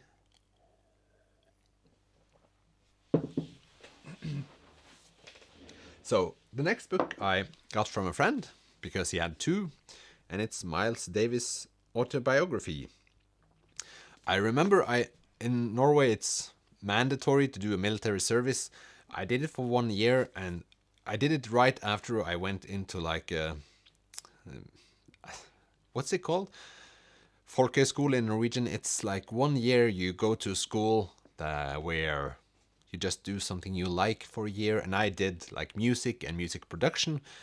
Obviously, Miles Davis is a jazz musician that has meant a great deal to people, and I was so into this thing that I when I went to the military, I talked about Miles Davis to someone, and he was like, "Who is Miles Davis?" And I couldn't really believe him, so I actually went like through every room in that building asking people, "Do you know who Miles Davis is?" And 0 out of about 200 people knew who he was.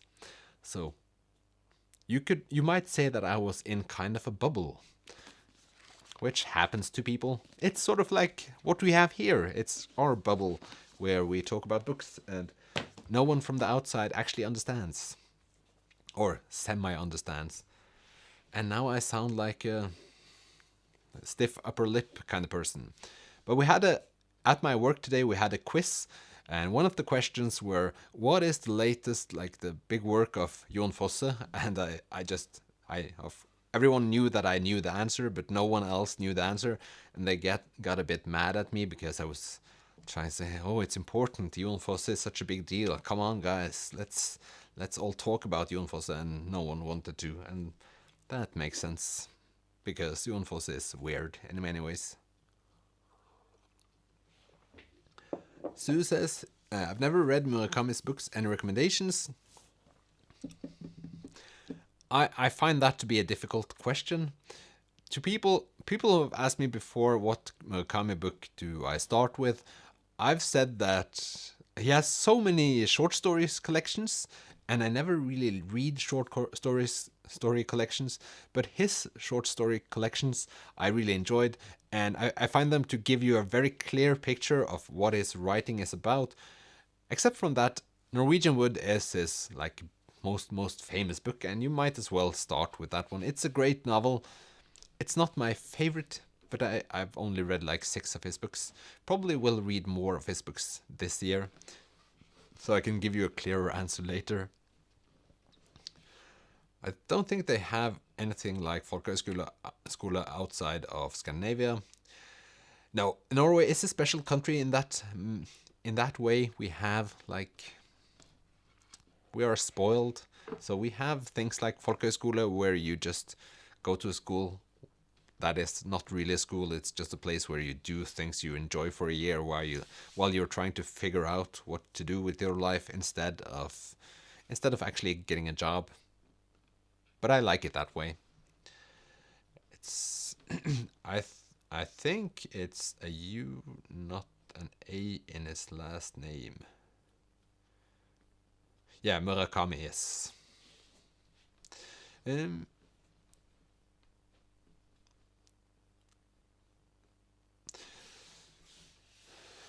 I started with Kafka on the Beach or Kafka on the Shore. I think isn't it Kafka on the Shore? Which was good, but boy, howdy, is it not simpler. Yeah, that's my impression as well. The Kafka on the Shore, I think, is supposed to be his most complicated book yet. And so I have that. I think that was the last book I had standing in my shelf before I went out and purchased new Murakami books, because I felt like I wasn't ready for it. I don't know what is supposed to be difficult about it, but yeah, I at least don't want to start that one right now. Then a little book about death, Bonsai, by Simon Stange and Hilde Hodnefjell. I read A Lexica of Light and Darkness, if that's the title of Simon Stange's book I read earlier this year. It was about the Second World War and bad people from Norway. So this, I don't know. It was free, and it's like the pages looks like these, look like this. So that might be a way. If I am lacking on my reading goal towards December, this will be my go-to.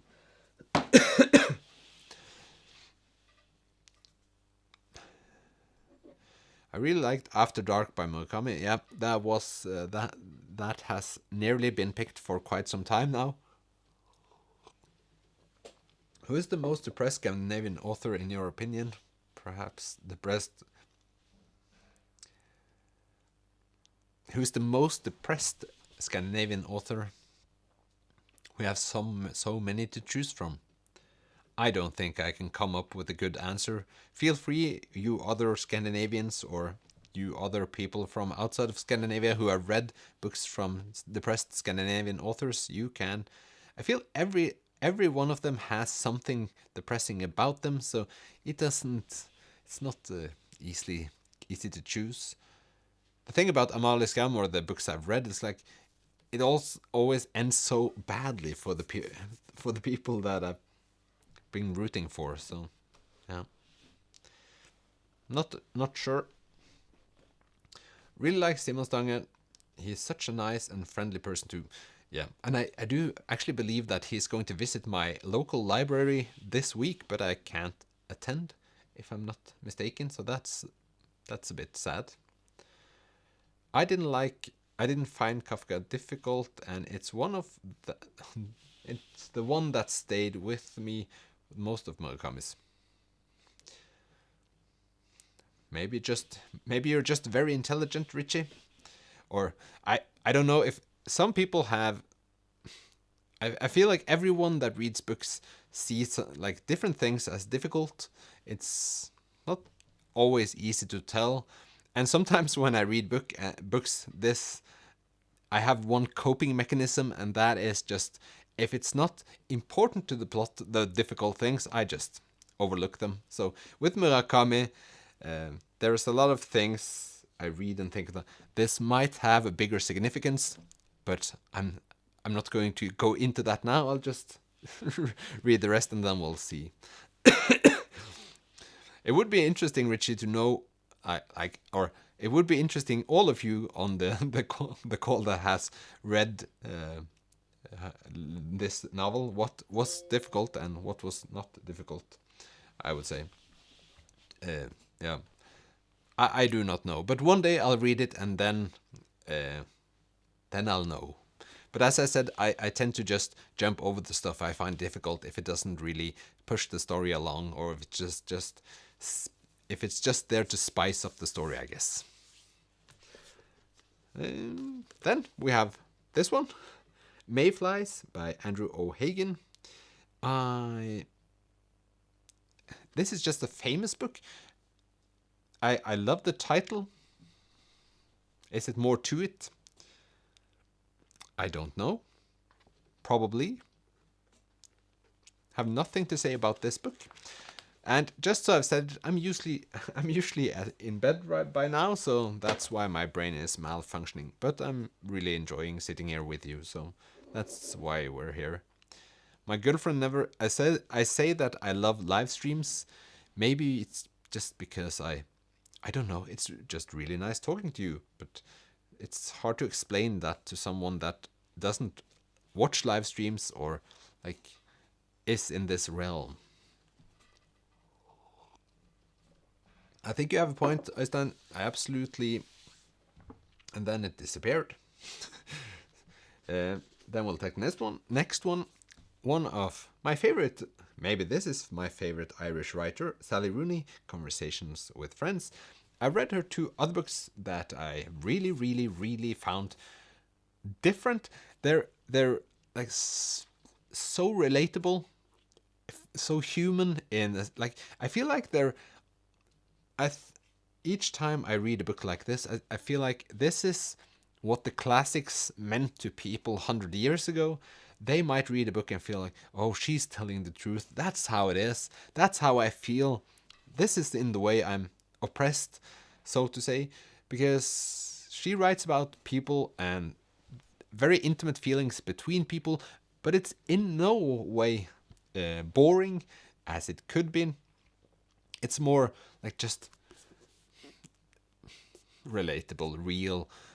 I feel the same things that she feels. So this is the last one I haven't read, and we'll just see. I think I will enjoy that one as well. Like I think I have a point. I absolutely love Mrs. Dalloway by Virginia Woolf, and I know your feelings on that book. Yes, it's not my cup of tea. So yeah, I don't know where you find Amalie Skram's books really. I've seen them earlier when I was on. I would guess that Amazon and those kinds of sites have some of them, but probably the English editions are really expensive. Earlier, when I used to go on Book Depository before they closed down, they had some Amalie Skram books, but they were really, really expensive. Not that many of them, I would guess. I loved Conversations with Friends. Need to read Beautiful World as well. Yes, that one I very much enjoyed. And I think one of the first books I read when I became a booktuber was Normal People. I've not watched the series because I now will be disappointed because I love the book so much. But that was one of those first real books where I read and thought, this is very easily read and so feel so at home in this one. So, a great book. Then we have a book that I've thought about buying for a long time, and I did something about that feeling and haven't read it yet. And that's The Unlikely Pilgrimage of Harold Fry by Rachel Joyce. So, when Harold Fry leaves home one morning to post a letter which is with his wife hovering over upstairs, he has no idea that he is about to walk from one end of the country to another. So I think this will be like a British entertaining. I love British humor, and hopefully this one has a lot of it in it. And then a book I know PB has read or is going to read, and it's All That's Left in the World. Love this cover art. This is just... I've sat with this one in my lap just staring at it because I love it so much. So cool. The colors are gorgeous and have no clue what it's about, but a popular book, as it says on... doesn't say on top. I was just expecting to find like a New York Times bestseller or a best-selling novel or 1 million copies sold or something along those lines. Is the book cute or just the cover? The book itself is cute. Hope it is. And then we have a friend of mine suggested that suggested this to me as a funny read, and that is Lost for Words. I think this is a book that makes fun. This book makes fun of like people in literature and book awards and all of those things. And as a person that came into this world from a completely different end than some people, at least, I think that could be enjoyable to read about. So, yeah. Also, this was like I think this was like a light-hearted, fun segment of this book haul, because I felt I didn't have enough of those books in my shelf. Stupid question, sorry, but anyway, what do you think about the Scum series? I absolutely love the Scum series. Scum series was a TV show here in Norway like 6, 7, 8 years ago with like teenagers in their late teens going through stuff. When you ask the question now, it sort of reminds me of how it is to read normal people and the books from Sally Rooney, because they're quite honest as well. And the characters who played in the Scum series wasn't really actors; they were just normal people as well. Doing all the acting they actually did was learned on set, so that's pretty cool. And just a new series here in Norway that blew up really, really big time. So Scum is really an everyday, starting to become a term that is a part of the people now.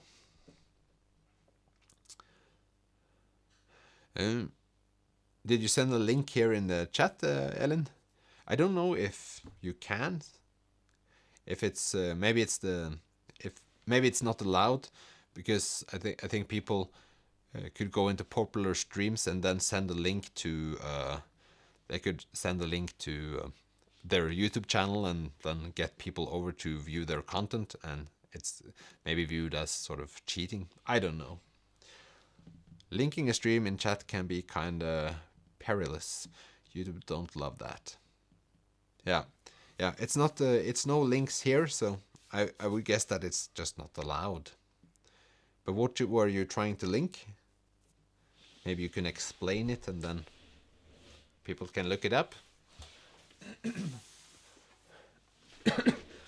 We're actually on my last piece of pile. Last piece of pile.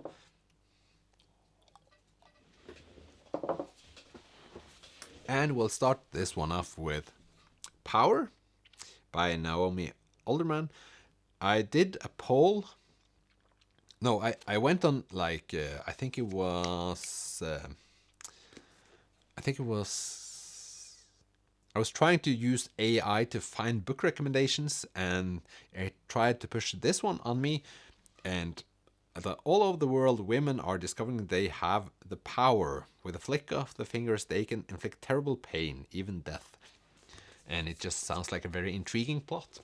And I will read this quite soon, I guess, because it sounds funny. And probably with like a seriousness to it, I'm expecting. But I actually bought it on Kindle because I had forgotten that I found it for free. But the Kindle version was like 99 cents, so that was a great thing. Well, what do you think about the French version of Scum? Have never seen.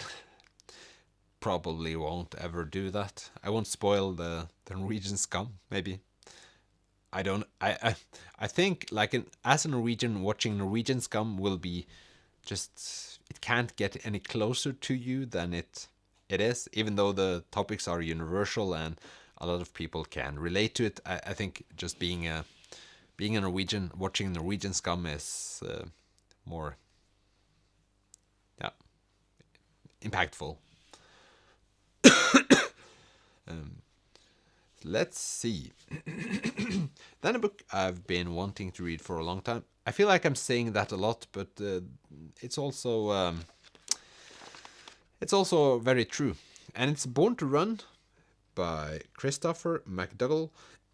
And one of my favorite books of probably all time is Haruki Murakami's book. What I talk about when I talk about running, which is about Murakami himself, is sort of like autobiography slash running diary slash memoir style book. Really, really great. And especially if you like running, and I like running, and when I started out running, a lot of people talked about this one as the greatest book ever. To like, it seemed like a book that just blew up, and a lot of people read it and started running. Seems a bit like Hallelujah-ish, but we'll see how it goes. We'll see if it speaks to me in the way that it speaks to a lot of people who enjoy running. I like that you say it's interesting, Elin. That gives me hope that it's good. Well, we'll see. Then we have Olga Tokarczuk with Løperne. Is it called The Runners? That didn't sound great. Let's see if it has like an English translation to it here, which I've learned in this session that it's actually possible that happens sometimes. Yeah, I don't know. I've only read Drive Your Plow Over the Bones of the Dead. I think it's called Flights. It's called in English. Yeah. That sounds familiar, I would say. But I loved Drive Your Plow Over the Bones of the Dead. It was really, to me, it seemed kind of Scandinavian because it had that, like, it all seemed like a Nordic noir style of book, only very different. But I got the same vibe in my head at least, and that's all I need. I am very happy as long as I feel like the book is putting me in an environment that is not my own. I have a reading log and review on it. Yep, then you can check out Ellen's review on it on her channel afterwards. Then earlier I listened to the Book Reviewer podcast by the New York Times, and this person, David Sedaris, seems like their favorite person of all time. At least he is on a lot of episodes and talks about his books and his life. And this is Let's Explore Diabetes with Owls, which is just a fascinating title. And I'm happy I found it. It's I've been meaning to get into his books. I don't really know what is holding me back. There is something that makes me want to not read his books, and I can't explain it. And that happens sometimes.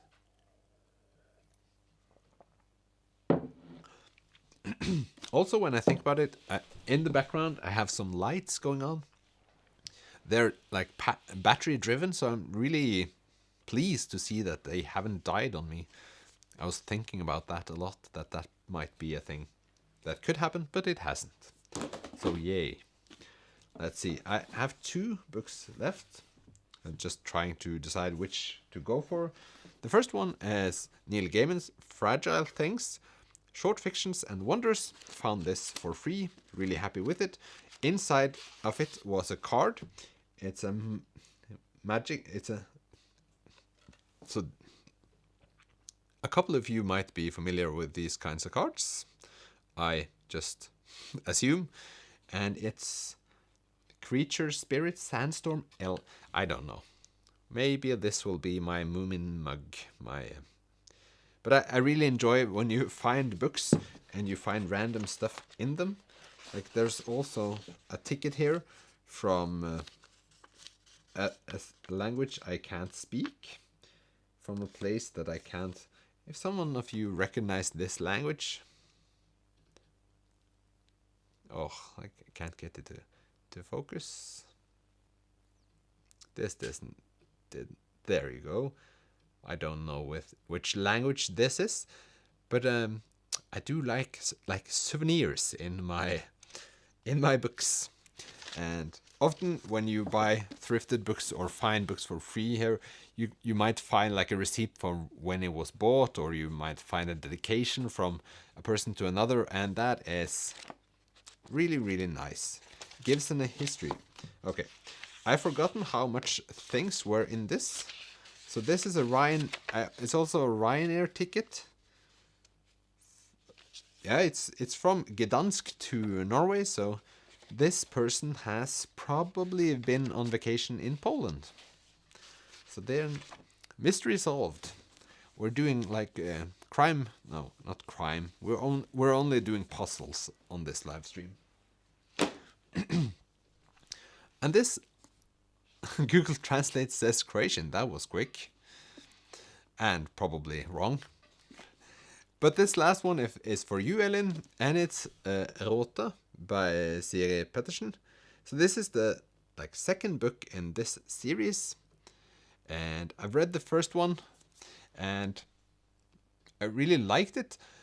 And now it's too long since I read the first book in this series.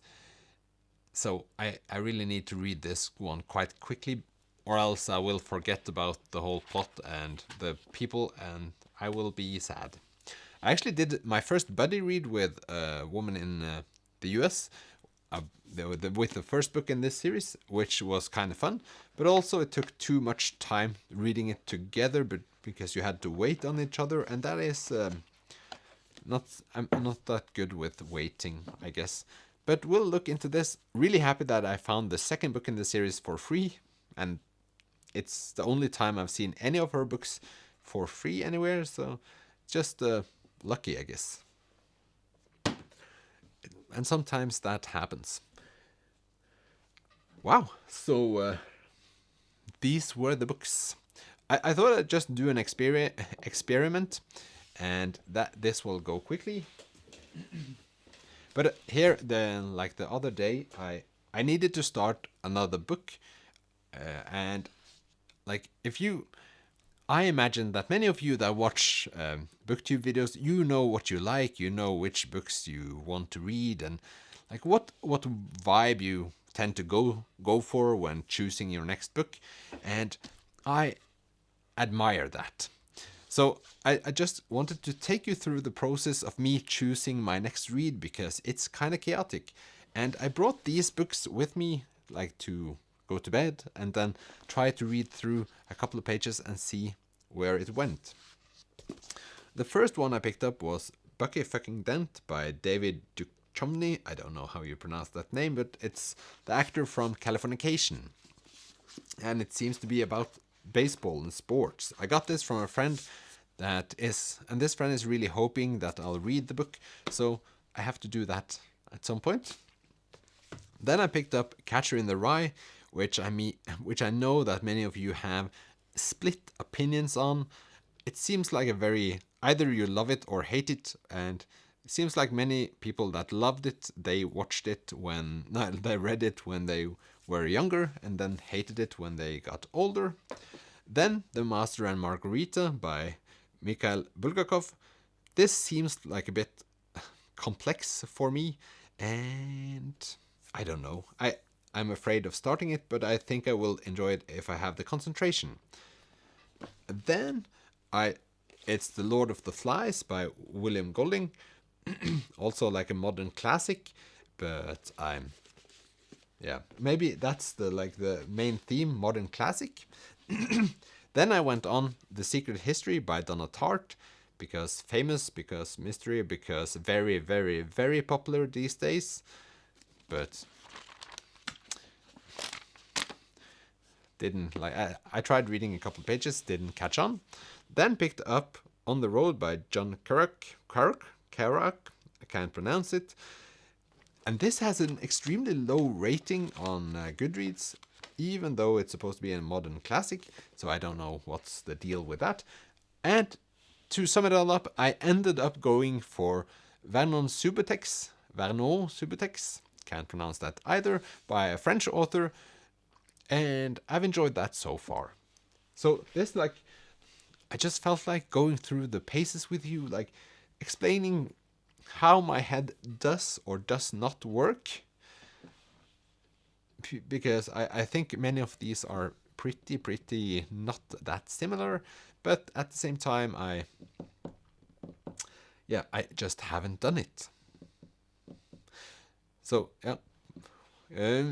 Erota is even better than the first book. That's good. The Catcher in the Rye must be one of the most horrible title translations ever. Ja, Redaren i ryggen doesn't make any sense. Didn't you read The Master and Margarita already? No.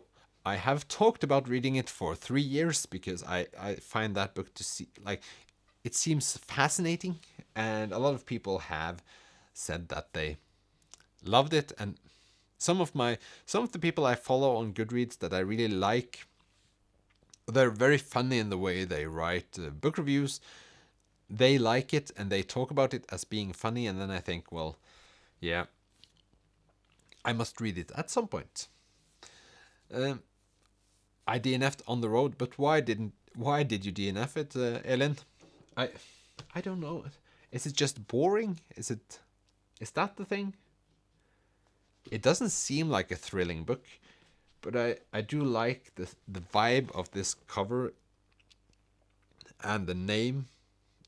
It's so much interpretation to be had in this one. Catcher in the Rye is on Capricocious Foxes TBR. Yeah, it's very short, so I think it's easy to get through. It feels like the thing people don't like about it is how isn't the main guy thought of to be like a psychopath, or that's probably not the right word, has an unhealthy behavior. I don't know. We'll see. I was close at choosing that one today just because I could have said that I had read it.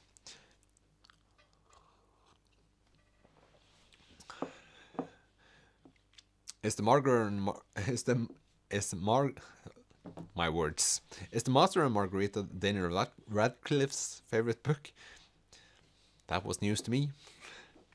And now my words are words that are difficult. On the Road, I honestly don't remember.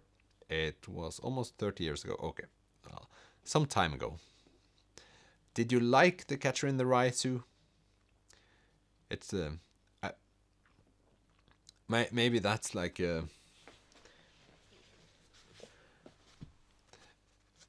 Salinger is American, isn't he?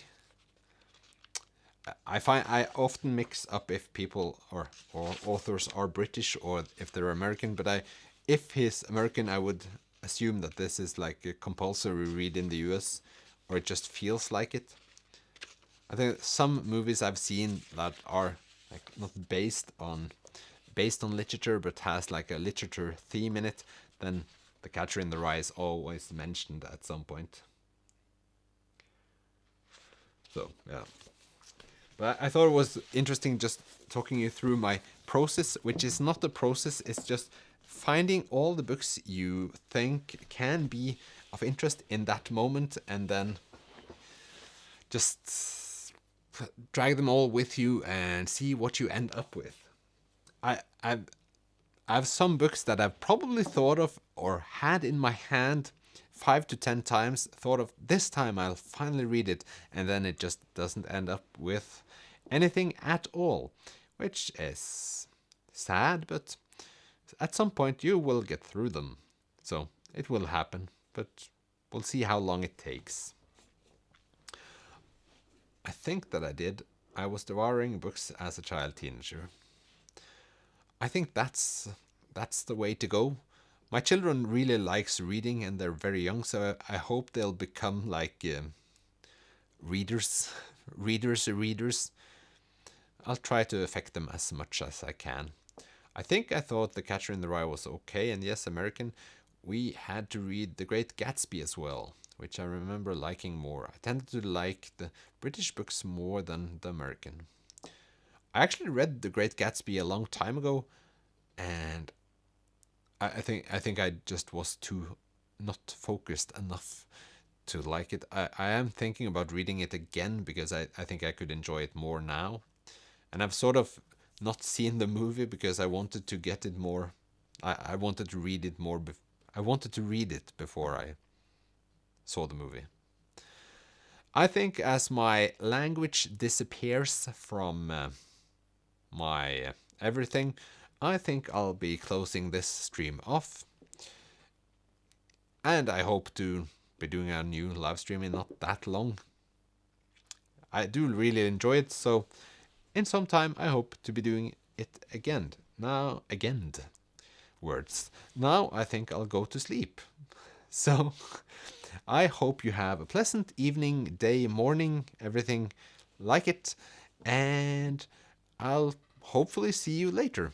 So thank you for watching this stream and participating. I do really like it, and I almost said I do really love it, but I'm Norwegian, so feelings are hard. But I'll talk to you all later. So hope you have a pleasant day. Bye.